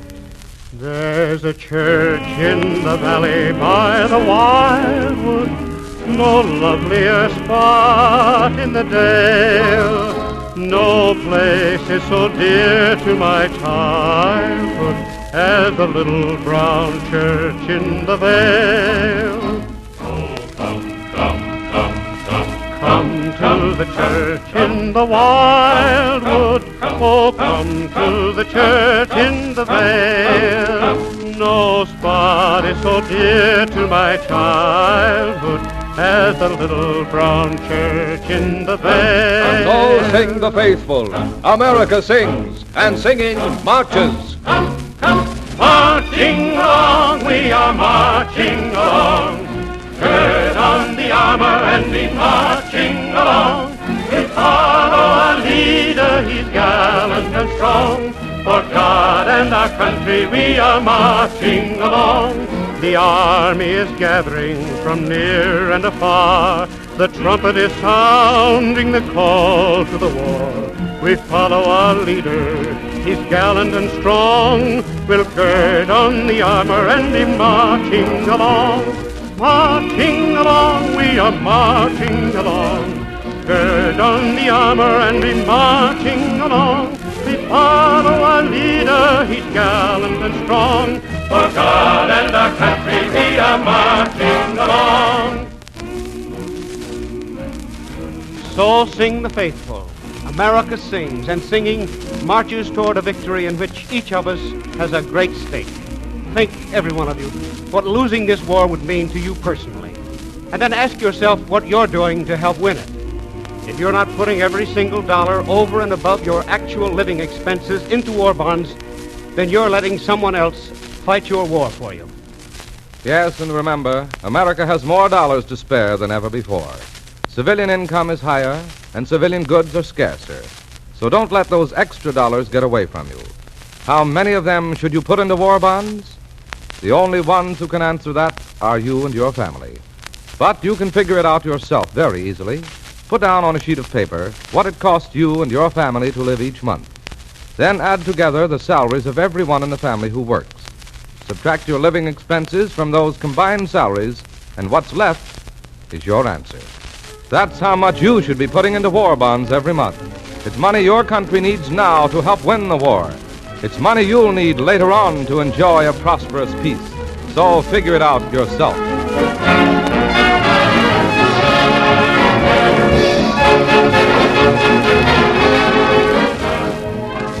The United States Treasury Department wishes to thank Frank Luther and the other distinguished artists for their participation on this program, as well as this station for the use of its facilities. The orchestra and chorus were under the direction of David Brookman. The script was written by Milton Geiger. Additional writing was by Thelma Ritter and Joseph Moran. This especially transcribed program was directed by Henry P. Hayward. This is Larry Elliott suggesting that you check the radio column of your local newspaper and tune in the Treasury Star Parade.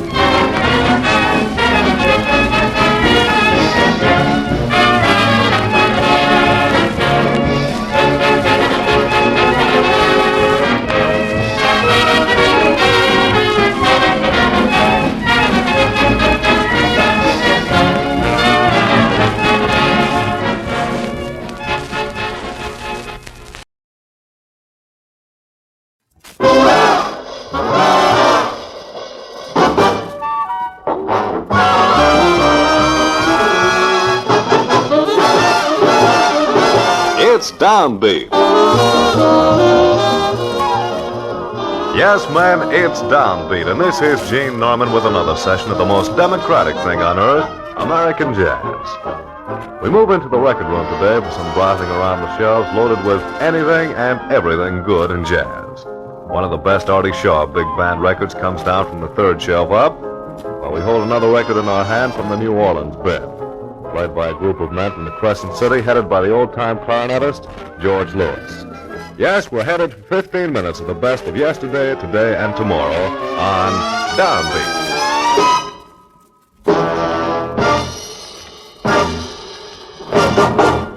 Two sides by the big band of Artie Shaw playing the blues, with the gutty vocal of Orrin Hot-Lips Page and his fine trumpet, the great emotional clarinet of Artie Shaw. Here is 6 minutes of St. James Infirmary.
Down to St. James Infirmary,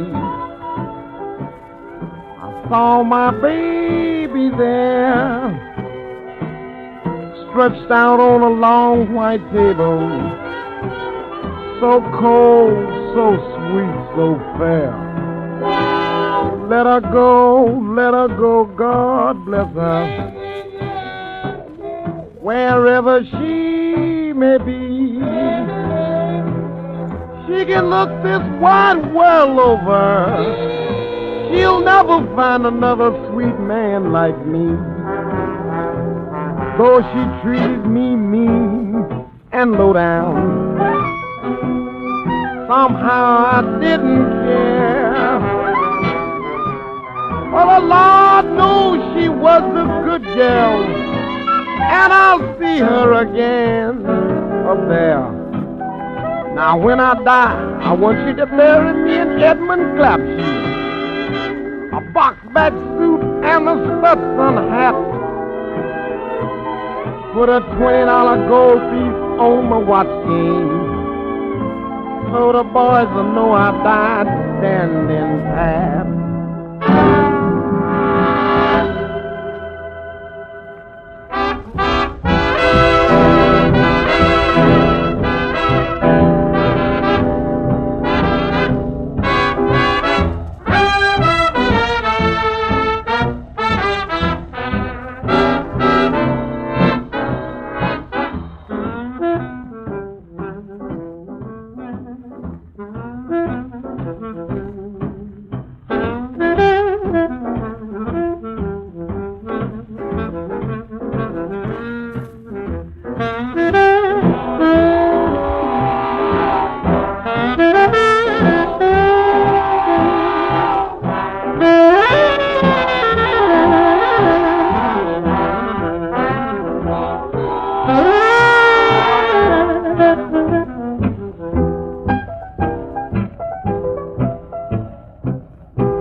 The old funeral processions of New Orleans, back before World War I, always featured the traditional hymns while the march moved back at town to the graveyard. Here's a record reviving the spirit of those olden days with George Lewis and his New Orleans Stompers. Famous old names from the Delta City on this side with Avery Kid Howard on trumpet, Jim Robinson trombone, Lawrence Morero banjo, Edgar Mosley drums, and Chester Sardis on bass. We move out now with the procession as the band plays the traditional Just a Closer Walk with Thee.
Fast flip on the record continues the funeral march up Rampart Street past Congo Square and the last musical rides for a fellow lodge member. The Stompers said, "Just a little while to stay here."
And while the procession moves on, we hasten in to bring down the curtain on another period of Downbeat. This is Gene Norman reminding you that when you listen to Downbeat, you listen to the best jazz of yesterday, today, and tomorrow. This is the Armed Forces Radio Service, the voice of information and education.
Performance USA, the greatest entertainers in America, as requested by you, the fighting men of the United States Armed Forces throughout the world. Command Performance, presented this week and every week till it's over there.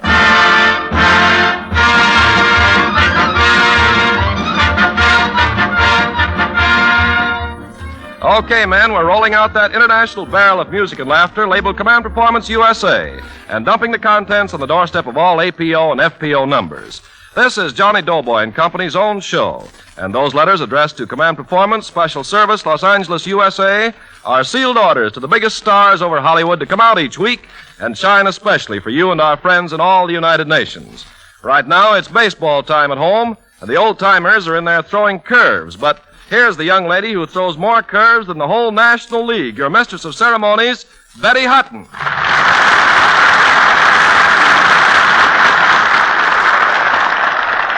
Thank you, and hiya, fellas. This is Betty. He says murder, he says Hutton, and I sure want to thank you.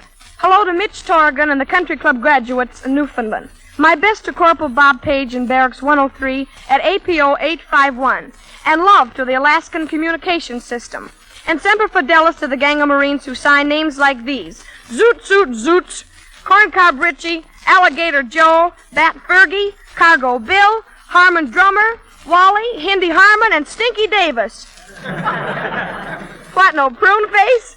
But you Marines ain't the only ones who got nicknames. We got a fella here named Woody. Old Woodchopper Woody himself. Ladies and gentlemen, in his corner wearing white tie and tails and weighing 100 and several pounds, the world champion orchestra of Woody Herman!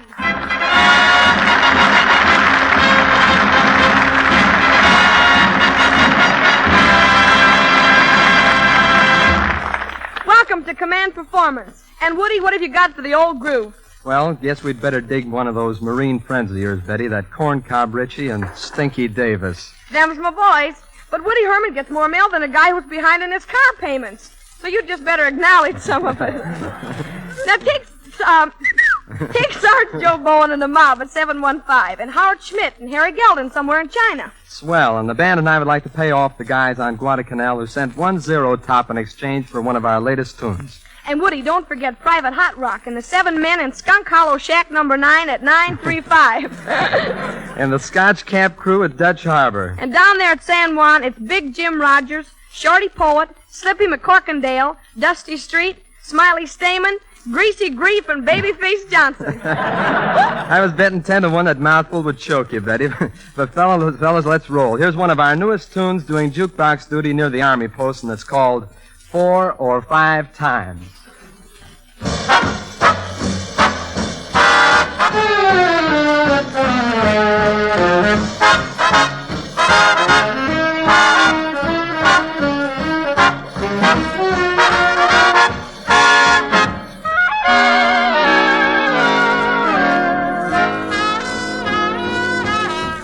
One, two, three. 5 times. 4, 5 times. 4, 5 times. 4, 5 times. Kiss her and then kiss her again. 4, 5 times. 4, 5 times. 6, 7 times. 4, 5 times. 4, 5 times. Maybe outside, maybe I'll cry. 4, 5 times. Not once, not twice. 4, 5 times.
And your whole orchestra.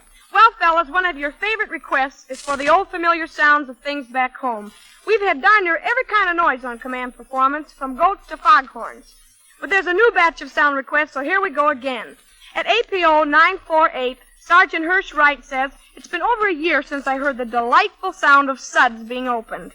So especially for Sergeant Willie Anderson, please open a bottle of cold beer and pour it into a tall glass. Okay, sound man, draw one.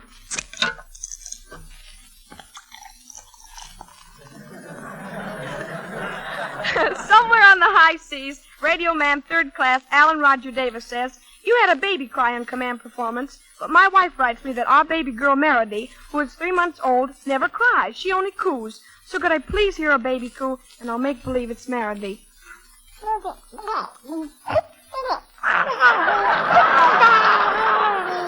There, that's a good girl.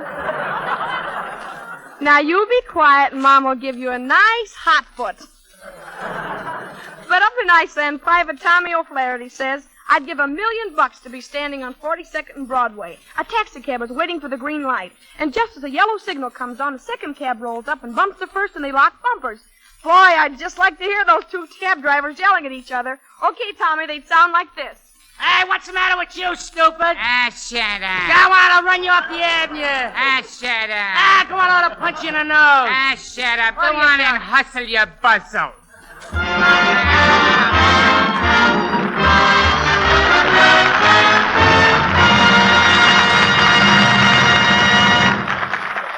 One of those cab drivers looked a little like Phil Kramer.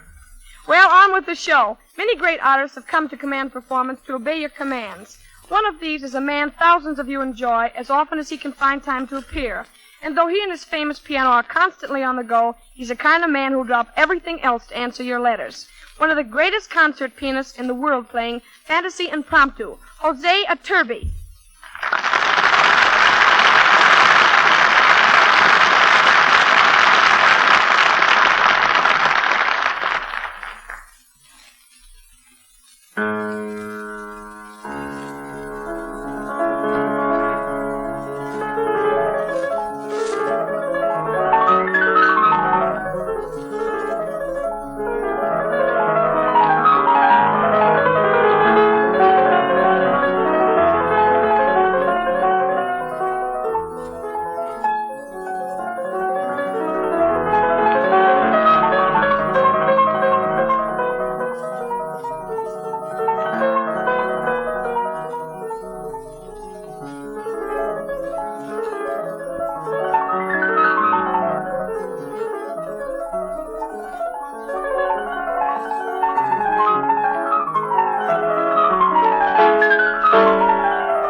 now, Command Performance cordially invite you to come along to the Mystic Nights of the Sea Lodge Hall in Harlem, the hangout of a group of gentlemen whom I'm sure are very familiar to all of you. I refer, of course, to Amos and Andy.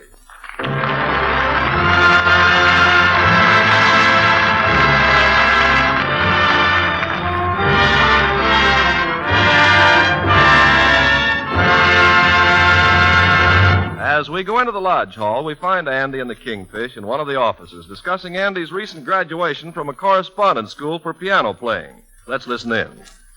Put it there, Brother Andy. I want to congratulate you on graduating from the Correspondence School of Music. Oh, yeah. Look at that diploma I got here with all the ribbons and the sealing wax on it. Yeah, you ought to have been at that graduation. I was a happy man. Yeah, sorry I missed it, Brother Andy. Tell me this. Did you wear one of them square hats on your head with the black gown? Oh, no. I graduated in my long underwear. No, you graduated in your long underwear. Yeah, that's how I was when the mailman rung the doorbell and handed me my diploma.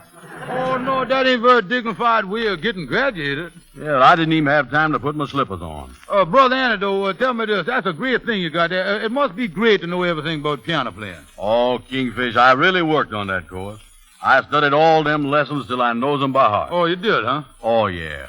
Now I can hardly wait to get a piano so I can try it all out. Yeah, no, hey, excuse me, I don't want to appear full of ignorance or nothing like that, but my ear been acting up funny here lately. Did I hear you say that you were done graduated piano player and you still ain't touched the piano? Yeah, well, what's wrong with that? After all, you don't have to be a baby to be a baby doctor. No, you're right there. You don't have to be dead to be no undertaker. Yeah, I guess you're right. I guess I'm just a little old-fashioned. For some reason, I still like the piano player that plays the piano. I don't know why. Oh, well, that's just a waste of time. Mm-hmm. But you see, Kingfish, the reason I took this course is so that I can give piano lessons myself to other people. Oh, I guess it now, Andy. You gonna be a teacher. That's it. Oh, I got all the fellas, all my friends out looking for pupils for me now. Mm-hmm. The Andrew H. Brown Observatory of Music. Yeah. Oh, I'm going to make a fortune out of this. Now, wait a minute. Now, look here, Andy. You know I was your pal. Now, look here. Now, listen to me. Now, how about taking me in as a partner here? Mm-hmm. Now, don't forget, I knows a little about piano playing myself now. Yeah, well, that ain't a bad idea. Yeah. Yeah, we'll work together. That's it. Yeah, this can be the highest class school in the world. Each one of us will be a specialist. I'll learn them the white keys, and you learn them the black keys. Yeah.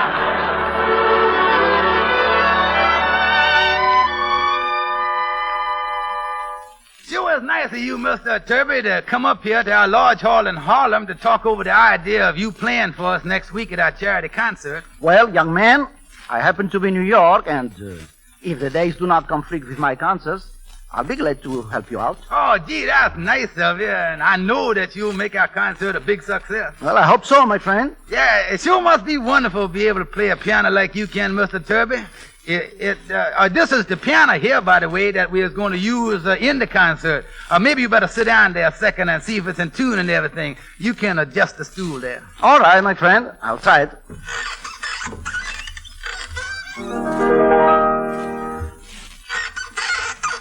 How is it, Mr. Turby? Well, the piano's all right. The stool needs a little tuning.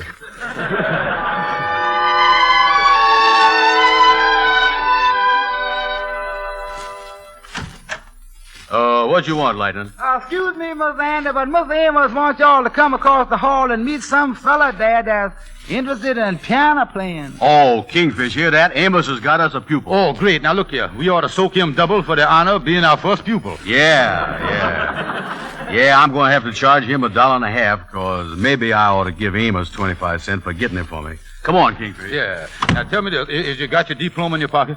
Yeah. Maybe we can sell him that, too. All right. Come in, fellas. Mr. Turby, this is Mr. Brown, and the Kingfish, Mr. Stevens. Oh, glad to know you. Us professors is pleased to meet you. I wanted you to have the pleasure of meeting the greatest piano player in the world. Oh, Amos, stop putting it on. There's a lot of other piano players good as I is. No, you don't understand, and I mean... Excuse me, Mr. Amos, there's a phone call out there for you. Better take it. Thank you, Lightning. Excuse me, Mr. Turby. Tell me this, Mr. Herbert. Turby. I mean, Mr. Turban, how did you happen to come up here? Well, you see, I came to New York to go into Carnegie Hall. Oh, yeah, well, and, now, wait, that's enough. You done made a smart move and decided to switch over to us. You know, Mr. Wormby, I'm going to tell you, them long-haired fellows over there at Carnegie don't know nothing about teaching the piano. Oh, the hair gets in the eyes, they can't see the notes or nothing. Yeah, that's right. That's right. Half of them is playing in the cracks.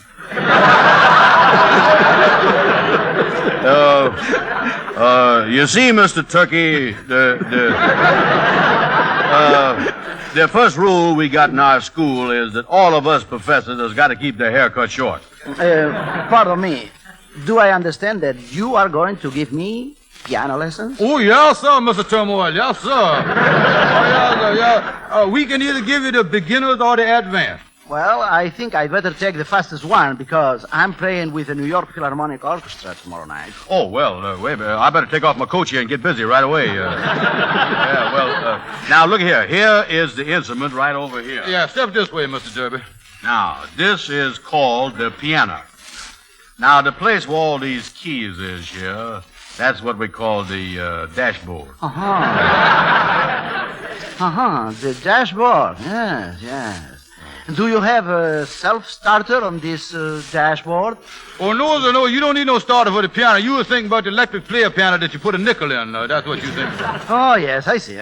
Now, the idea is to hit these keys right smack on the nose like this.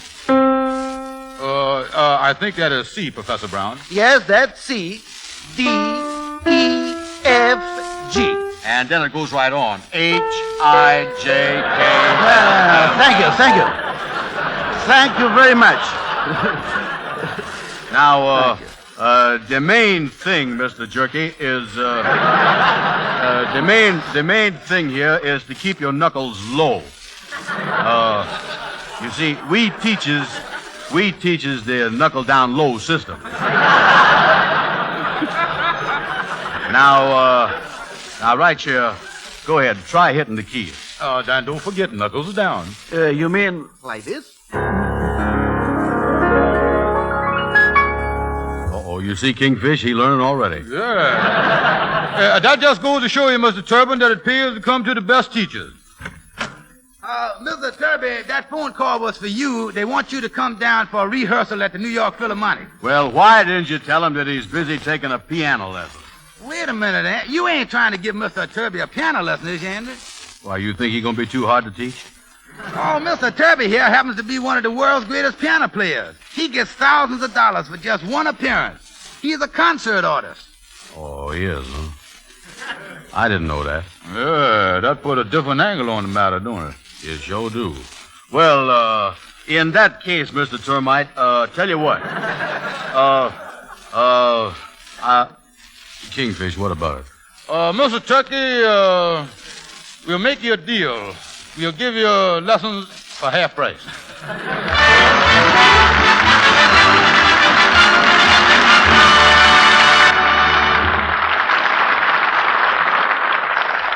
Our thanks, Amos and Andy, and our gratitude again to Hosea Turby. And now I'd like to sing a little thing from a picture we're doing over at Paramount. You'll hear this song before the folks back home hear it on account of we're still shooting this little flicker. It's for all of you everywhere, but especially I hope Charlie Hall and the 922 gang are listening. Also Ben Hershowitz and a South African gang of flyers known as Dave, Joe, Straw, and Twilight. You guys are the Merchant Marine and Coast Guard on the minesweepers and the submarines, and you fellas holding down the Trans-Pacific Defense Network. You latch on to this, too. Here's the tune. I got bluebirds in my belfry.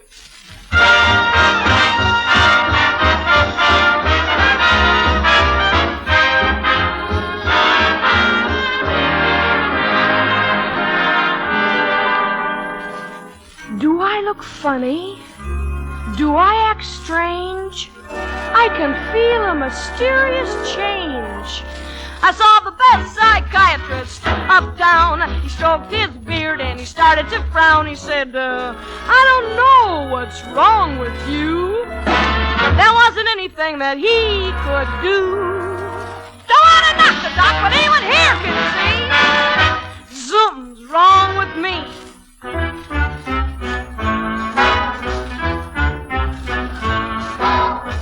I do weird things, I can't help it. Bluebirds in my belfry. I turn cartwheels in a phone booth, bluebirds in my belfry. Contact! I think we'll fly right through that cloud. Sometimes I draw a crowd. Too late to call the doctor. I start dancing without music, or I get poetic. I said, darling, to a lamppost, isn't that pathetic? Last night, I tried to jump over the moon above. I got bluebirds in my belfry. I'm in love.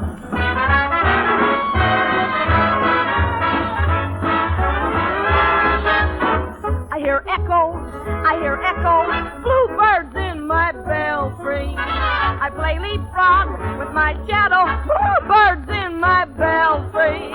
I don't know why, I imagine I'm loaded with dynamite. I'm probably wrong. Who's got a life? Boom! Call out the fire department. I take sleigh rides across rooftops. Some dark night you'll spot me. I walk backwards, 'cause I'm followed. It's Chloe! I don't know why. I'm apt to be Frankenstein's protege. I got bluebirds in my belfry, and they won't fly away. I say, hey, fly away, but they stay and they sing every day till I'm...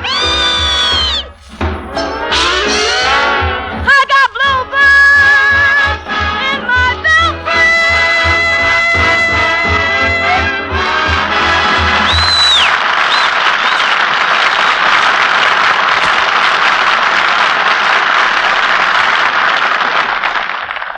Only Betty Hutton, so I don't have to thank her. But right here, Command Performance would like to say thank you to the scores of radio stations all over the world that bring you your big show right into your lap wherever you may be. So greetings from the USA to all of you on this worldwide network. And now, by worldwide command of AEF, it's a woodchopper's ball. Take it, Woody Herman.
terrific, Woody.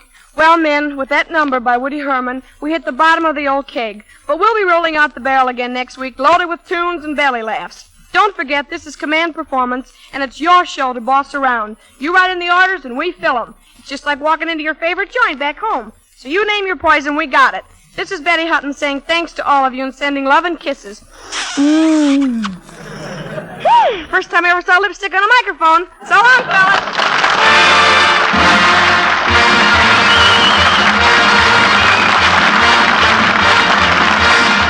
This is Ken Carpenter signing off with a notation that Command Performance is arranged through the cooperation of the Hollywood Victory Committee and is produced for you men of the Armed Forces of the United Nations by the Special Service Division of the War Department of the United States of America.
Here she is again, fellas. Jill, the gal back home with some more of that G.I. Jive.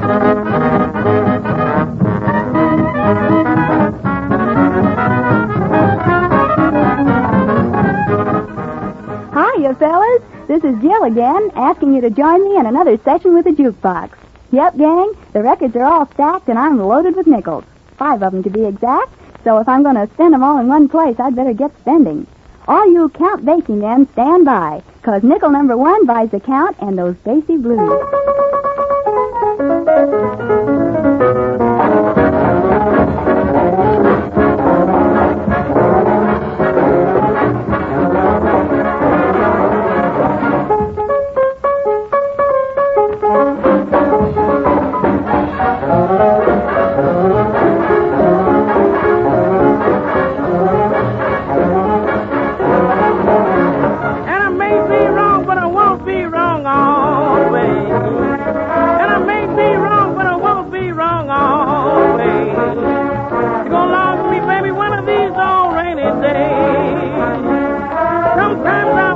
Baby, why don't you write to me?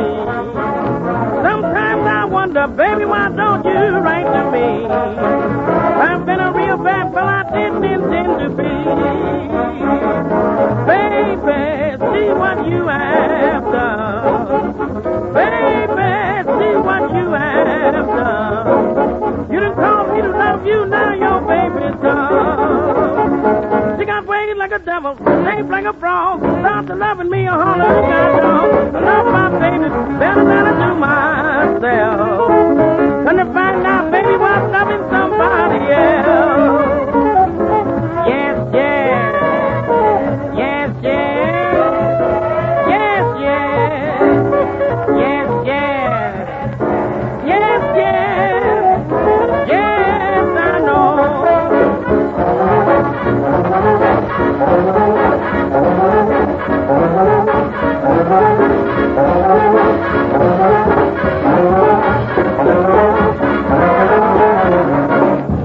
That was Count Basie and his own Basie Blues, played and sung at the request of Richard Pooley and his shipmates at Navy 140. Now, everyone who hails from the state of Oklahoma, sing out. Didn't hear a thing. We'll try again. Anyone who hails from Oklahoma, yell hi. Well, that's better. Hi, Oklahoma. Here comes a tune for you from the Broadway musical of the same name. The Chamber Music Society playing the Surrey with the Fringe on top.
boy, those must have been the days. Riding around with a handsome lad on a Sunday afternoon in a Surrey with fringe on top. Sunday. I got a record of Sunday here someplace. Wait a minute. Sunday. I know it. Yep, here it is. Sunday by Bing Crosby. Let's play it for Sergeant Wayne Rogers and all the gang at APO 503. Here it comes. I'm blue every Monday, thinking over Sunday, that one day when I'm with you. It seems that I sigh all day Tuesday, I cry all day Wednesday. Oh boy, how I long for you. And then comes Thursday, gee, it's long. I think you know why, Kelly. Friday makes me feel like I'm gonna die.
Right about now, I'd like to say hi to APO 88.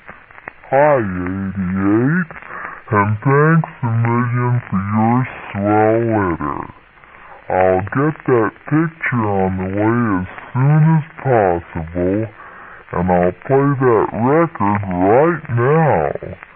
Said record being, I've heard that song before by Harry James.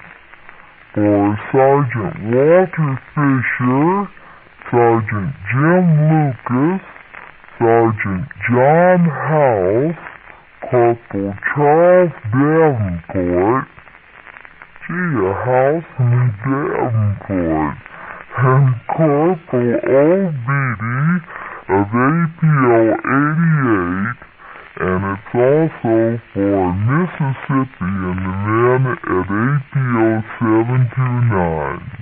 Okay, Harry James, time for you and Helen Forrest to start spinning.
Jive request list, so send them in.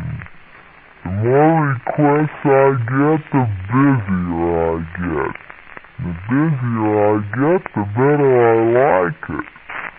Besides, digging through stacks of phonograph records is good for the figure. And furthermore, this conversation is going all to pieces. Look, if you've got a request, just send it to Jill in care of G.I. Jive, Armed Forces Radio, Los Angeles, USA.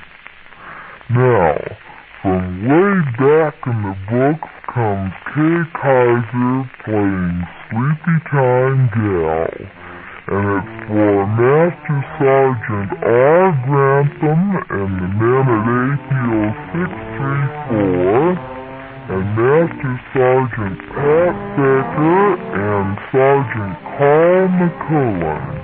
Sleepy Time Gal.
Kay Kaiser playing Sleepy Time Gal. And this is your G.I. gal about to close up the jukebox and say so long for now. See you next Jive time, huh? Till then, this is Jill saying good morning to some of you, good afternoon to some more of you, and to the rest of you, good night. This is the Armed Forces Radio Service.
Lipton Tea and Lipton Soup present Inner Sanctum Mystery, starring Raymond Massey.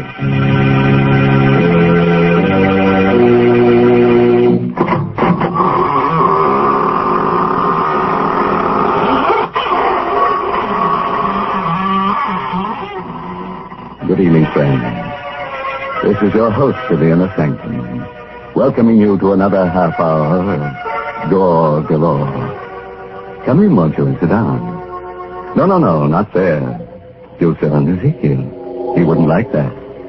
Besides, you'll probably find him pretty cold. We've been keeping him on ice for about 6 months now. What? That noise? Oh, that's just his teeth chattering.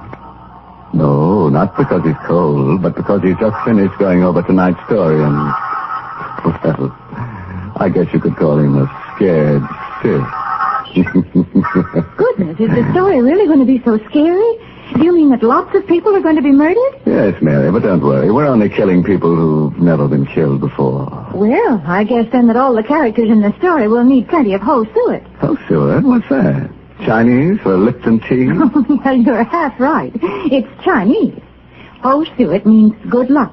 And that's what it says in Chinese characters on the sterling silver medallion that the Lipton people are offering to the ladies. Yes, ladies, the medallion is a Chinese good luck charm. But more than that, it's a really lovely piece of jewelry. It's made of solid sterling silver, and it's hung on a narrow black rayon satin ribbon. That's the fashion this year, you know. Yes, this handsome medallion is the kind of jewelry you find at those smart shops on Fifth Avenue in New York. And to get it, all you have to do is to send 25 cents and the box top from a package of Lipton's, the tea with the brisk flavor, to Lipton Tea, Box 92. That's Box 92, New York City. All right, friends. Now get ready for a surprise. Tonight's story is called Death Across the Board. It's an original radio play by Robert Newman. And our star is that famous dramatic actor of stage and screen, Raymond Massey, who will play the role of John Strand. You like to play games. Your life, and even your soul on one throw of the dice for the turn of a card. Oh, you don't care for such high stakes, eh? Well, did it ever occur to you, by living, you're playing such a game, and that your opponent was death? Tonight, I'm going to tell you a story about a man who sat in death's place, playing with human lives, and of what happened to him. It is about 10 o'clock on a sultry summer evening, and Dr. John Strand is standing in front of the window of a pawn shop in the oldest part of the city. On a sudden impulse, he pushes open the door. Good evening, sir. Good evening. Is there anything I can do for you? No, thank you. If you don't mind, I'd just like to look around. By all means. I just thought that there was something in particular. Oh, I really didn't have anything special in mind. I just thought... Hello. Huh?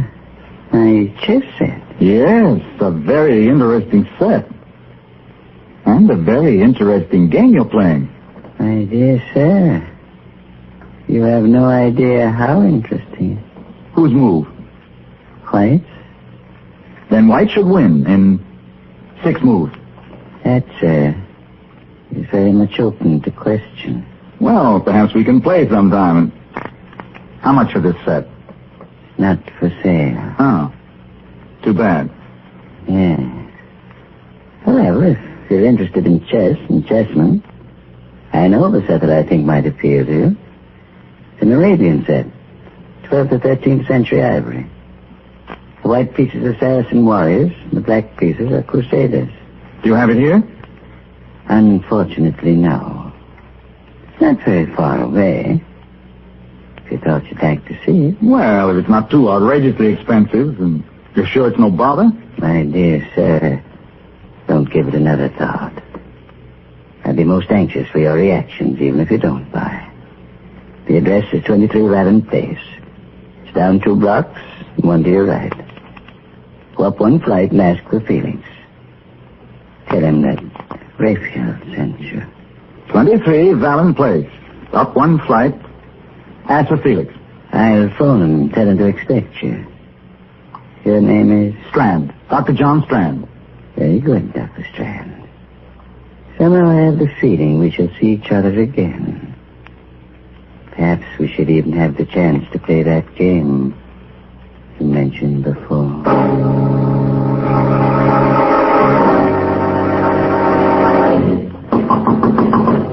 Who's that? Who's there? Felix? I said, who's there? My name's Strand. Raphael sent me over here. He said he'd phone you in... Just a second. How do you do? I hope I'm not disturbing you. Okay, come on in. Stick 'em up. What? I'm afraid there must be some mistake. Sure is, Bob, and you made it, thinking you could come here and take me this way. But this is ridiculous. I said stick 'em up. Keep 'em up, or I'll let you have it right now. What for? Because I said so, that's what for. Let go of me. Let go. You want that gun? Oh, drop it, you hear? Fire it. Fire. Sure, let you have it right away. Oh. Okay. Now get up and tell me what this is all about. I said get up and... Felix. Dead. He's dead.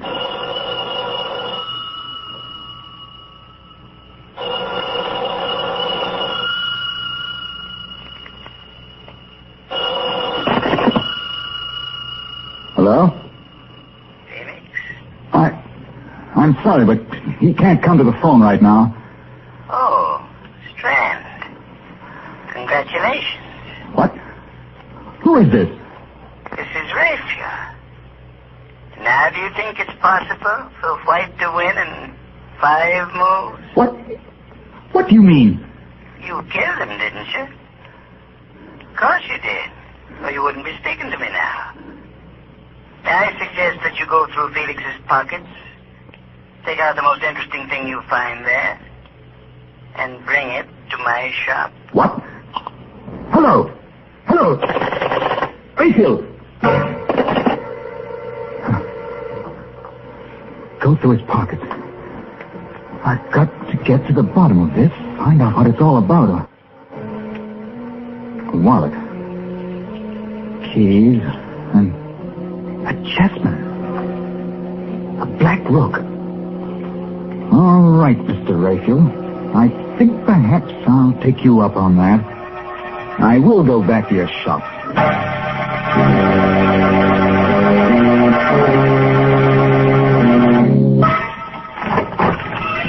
Good evening, sir. Can I help you? Yes. Where's Raphael? Oh, I'm sorry. He's not in right now, but... are you Dr. Strand? I am. I'm Alice Hines. He must have been expecting you. He asked me to give you this. What is it? I don't know, but Another chessman. A white knight. Oh, yes. Mr. Raphael is quite a chess player. He's more than that. He's a murderer. What? What do you mean? He sent me to see someone, a man named Felix, to look at a chess set. When I got there, he pulled a gun on me and... Well, when I tried to get it away from him, it went off and killed him. Oh, no. Don't look so surprised and innocent. You work for him. You must know what it's all about. There must be some mistake, some horrible mistake. A mistake, eh? Then why did he phone Felix's while I was there? How did he know he'd been killed? Why did he laugh about it? Tell me to come here. Well, I don't know, but I can't believe that about him. I won't. No? Well, we'll see what the police have to say about it. Where's the phone? That's there. But if you're serious about it, you don't have to bother calling them. Riley just went past here a few minutes ago. There he is, up at the corner. Fine. That'll save some time. Officer! Oh, officer, would you... Good Lord. Someone shot him. That woman hiding behind that car there. The woman in black. She's coming in here. Don't just stand there. Get inside and shut the door. You shot Riley. You killed him. 6 months I've been trying to find out who got them. Now I can rest in peace. Where's Raphael? Raphael? He's the one that got the dope for me. Told me how to knock the cop off. Told me to come in here afterwards. Well, Mrs. Hines? Why are you looking so funny? Hey, whose side are you on, anyway? Not ours, my dear. Not ours. Well, that's it. I just took it for granted you were working for Ray. Okay, get him up and keep him up. What'll I do with him, Raphael? Where are you, anyway? Oh, I'm around here someplace.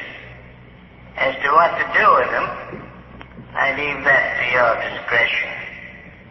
After all, they are witnesses. Yeah. That's right. May I recommend the cellar? Right through that door there. It's secluded and quiet. Okay. Get moving. I repeat, Miss Hines. Well? It's fantastic. What are you going to do to us? You can't be that dumb, baby face. 6 months I've been wearing black for the only guy I ever loved. I finally get the guy that got him. You think I'm going to leave the two of you around to put the finger on me? You're going to kill us? You cannot. No.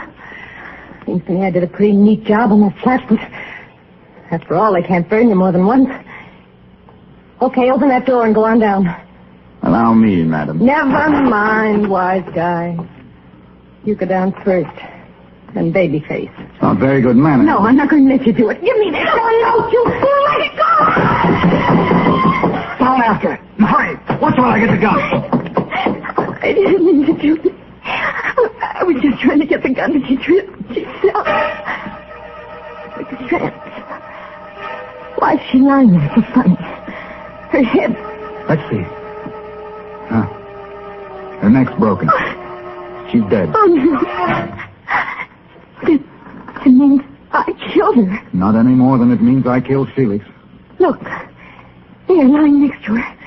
Isn't that another chess piece? The Black Queen. Why, he gave me one just like that when I first came to work for him. Only it was a white one. What? Black Queen, White Knight, and... No. It's impossible. And still... You thought of something. It's too incredible. But I've had a certain nightmare vision that... Come on. We're going to the police. Maybe it's our move now.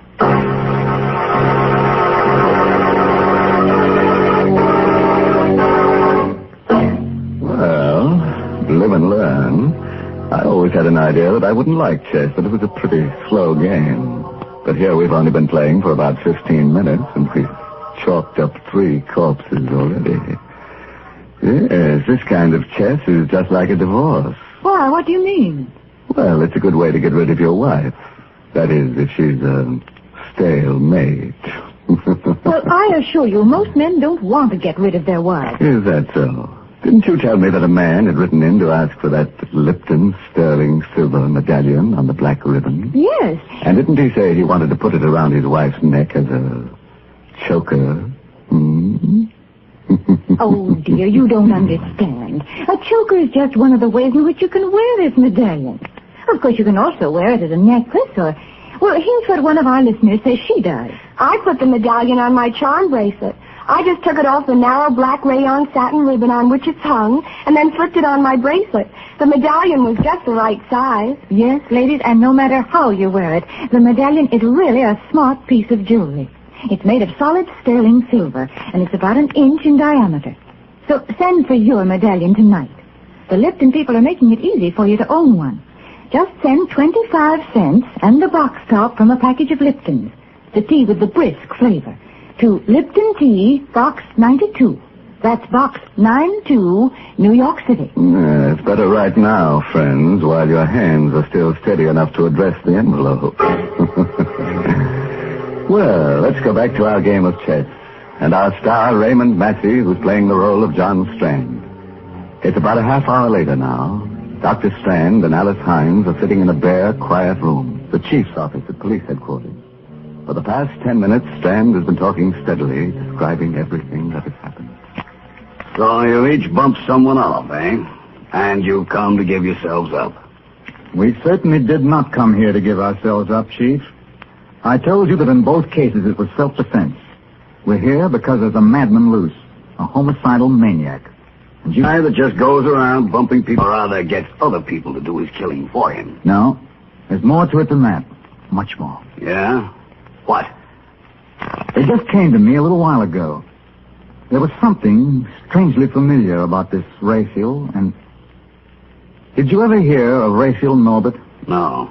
He was one of the greatest chess players the world has ever known. About 5 years ago, he disappeared. Well, he's playing another chess game now. The maddest game that ever was. Is there a map of the city around? Right there on the wall. Let's see. Now, here's Raphael's shop, and... Yes, this would be it. This section of the city here is 8 blocks each way. This is his chessboard. And human beings, people like Alice and I, are his chessmen. What? John. I know it sounds fantastic, but I think it's true. When he sent me to Felix's, he told me to go down 2 blocks and 1 to the right. That's the move of the night. In other words, he had cast me as one of the white knights in his crazy game. Alice was the white queen. He himself was the black king, and so on. He just lined up all these people. Said, you play this piece, you play that, no. And... That was the beauty of the game. The fascinating, exciting part to him. No one knew that they were playing in it, but he. For instance, Felix didn't know that he was a black rook any more than I knew I was a white knight. But his black pieces were all criminals of some sort who wouldn't hesitate to kill. And it was by killing that one piece took another. You see, that was the ultimate refinement. The thing that made this the greatest game Norbert had ever played. He could plan a move, but he had no way of telling which piece would take which. For instance, I killed Felix instead of his killing me. In other words, he was not only playing his game against law and order, against society, but he was matching his brains against that of every piece in the game. Against law and order, eh? I got this in the mail a couple of weeks ago, without any letter or anything. How would it fit in with your theory? The White King. Of course. He's cast you in the role of the White King. In other words, he's playing this game principally against you. Now do you believe this, Mr. Adams? Do you? I don't know. It's possible, I suppose. We've been having a funny kind of crime wave lately, killings without any apparent motive. Hello? Hello, Chief. Valenti speaking. I'm down at the corner of 3rd and Sycamore, and there's something kind of screwy going on. Hello, Valenti. What's the matter? One of our detectives calling from 3rd and Sycamore. Said there was something screwy on, and then, well, sounded like somebody got him. I'll make sure about this before you answer, but would this be part of what you were talking about? Let's look at the map again. 3rd and Sycamore. That would be in the area that's Raphael's chessboard. Yes, I think it is. Okay, come on. We're going down there.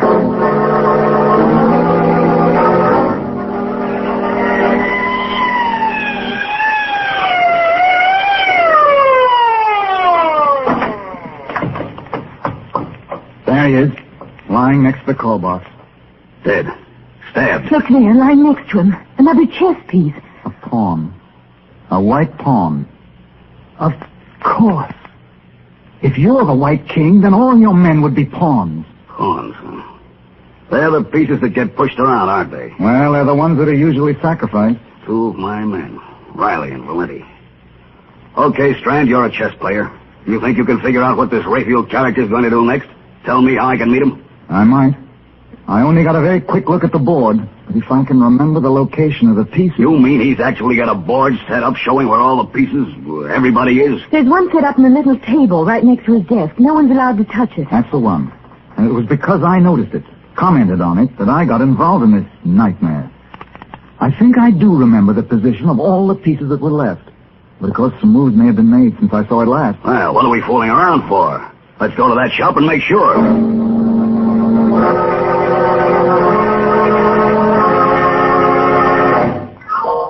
Oh, dark.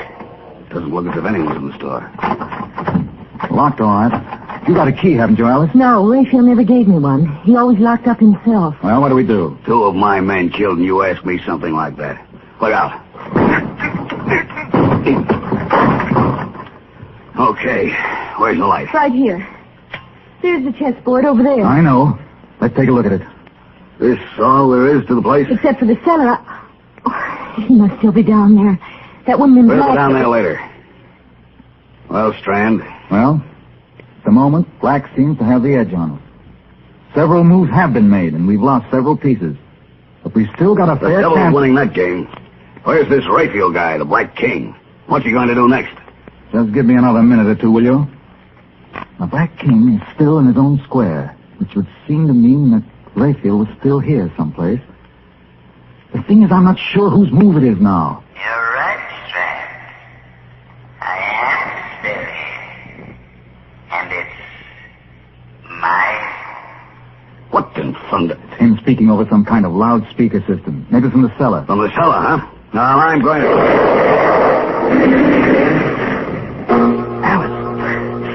Alice, where are you? Over here. Are you all right? I think so. What was it? What happened? He must have had the place mined or set a booby trap, and when Adams went to open the cellar door, he... Where is Adams? What? I'm not sure, but I think he's over there. I must have some matches someplace. Here. Under that beam. There. Help me lift it off. Oh. Adam! Is it... No, but he's pretty badly hurt. Just let me get a few tourniquets tied on him, and we better get him to a hospital.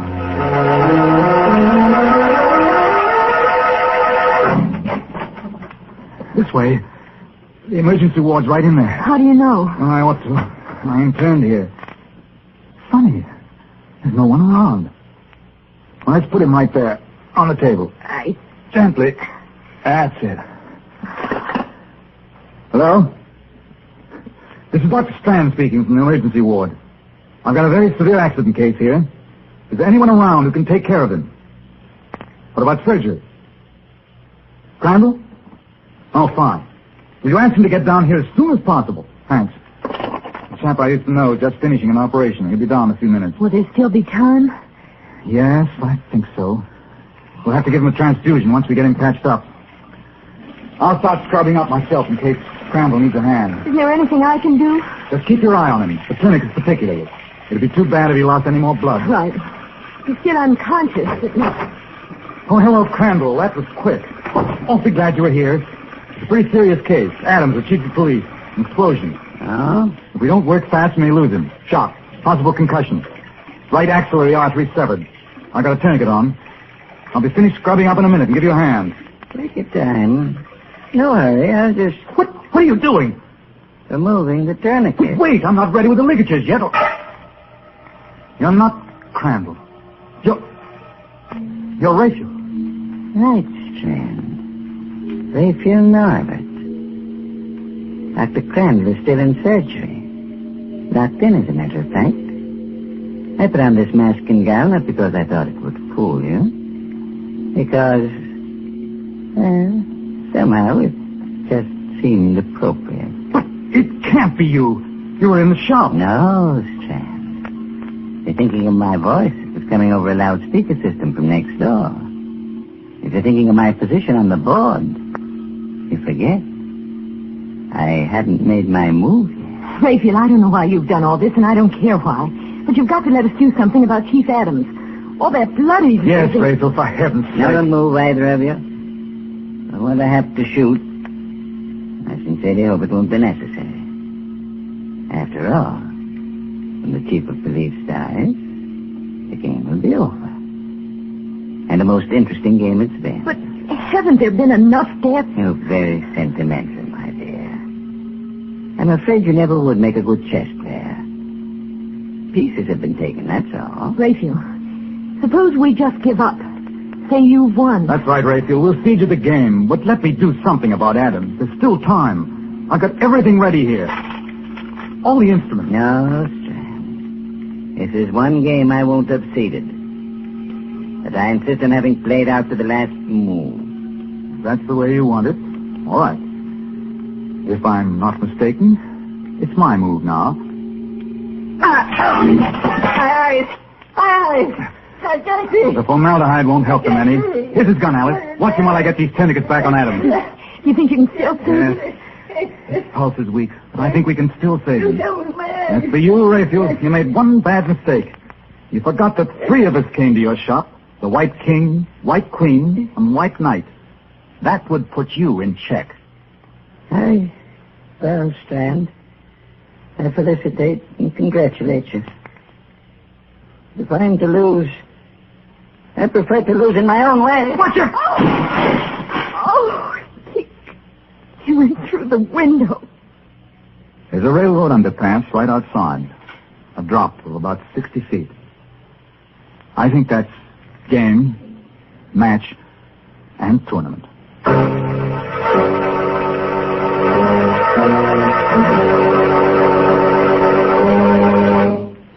What? You mean the game's over already? Well, that's impossible. We've still got some characters left, at least 3 of them that haven't been killed off. We've been robbed, and I think we ought to call for a return match. Let's take a vote on it there. All those in favor?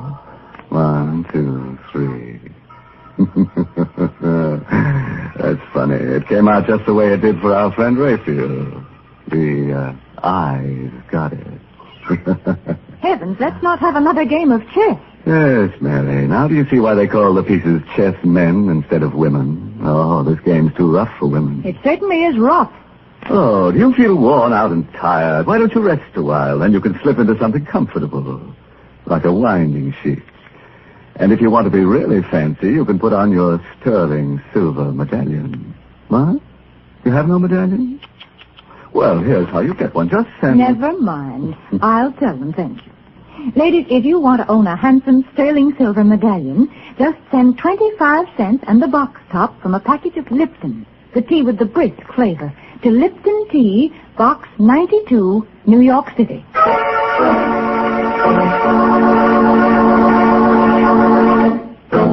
Before I say goodnight, a word of advice. If you should ever get into a chess game with a stranger and you happen to notice that he's got a meat axe on his lap, don't get up and run. Just make sure that there's someone else around to help pick up the pieces. Oh, by the way, this month's Inner Sanctum mystery novel is Lay That Pistol Down by Richard Powell. And oh yes, let me tell you about next week's Inner Sanctum story. Directed by Hyman Brown and brought to you by Lipton Tea and Lipton Soup. Next week's story is about a picture that kills everyone who owns it. It's a masterpiece of murder. Yes, just as soon as the man hangs up his picture, the vice versa happens. The picture hangs him. And now it's time to close the squeaking door until next Tuesday. So, good night. Pleasant dreams.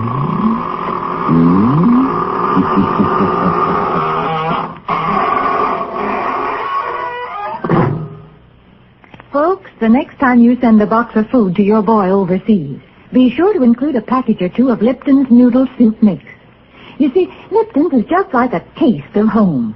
Yes, it has the same homemade chickeny taste as the soup you make yourself, the soup your boy's always been so fond of. That's why it's such a thoughtful, welcome little gift to send Lipton's. And as you know yourself, Lipton's noodle soup makes a grand snack. So remember, send a package or two to your boy. And remember to tune in next Tuesday night for another Inner Sanctum Mystery. This is CBS, the Columbia Broadcasting System.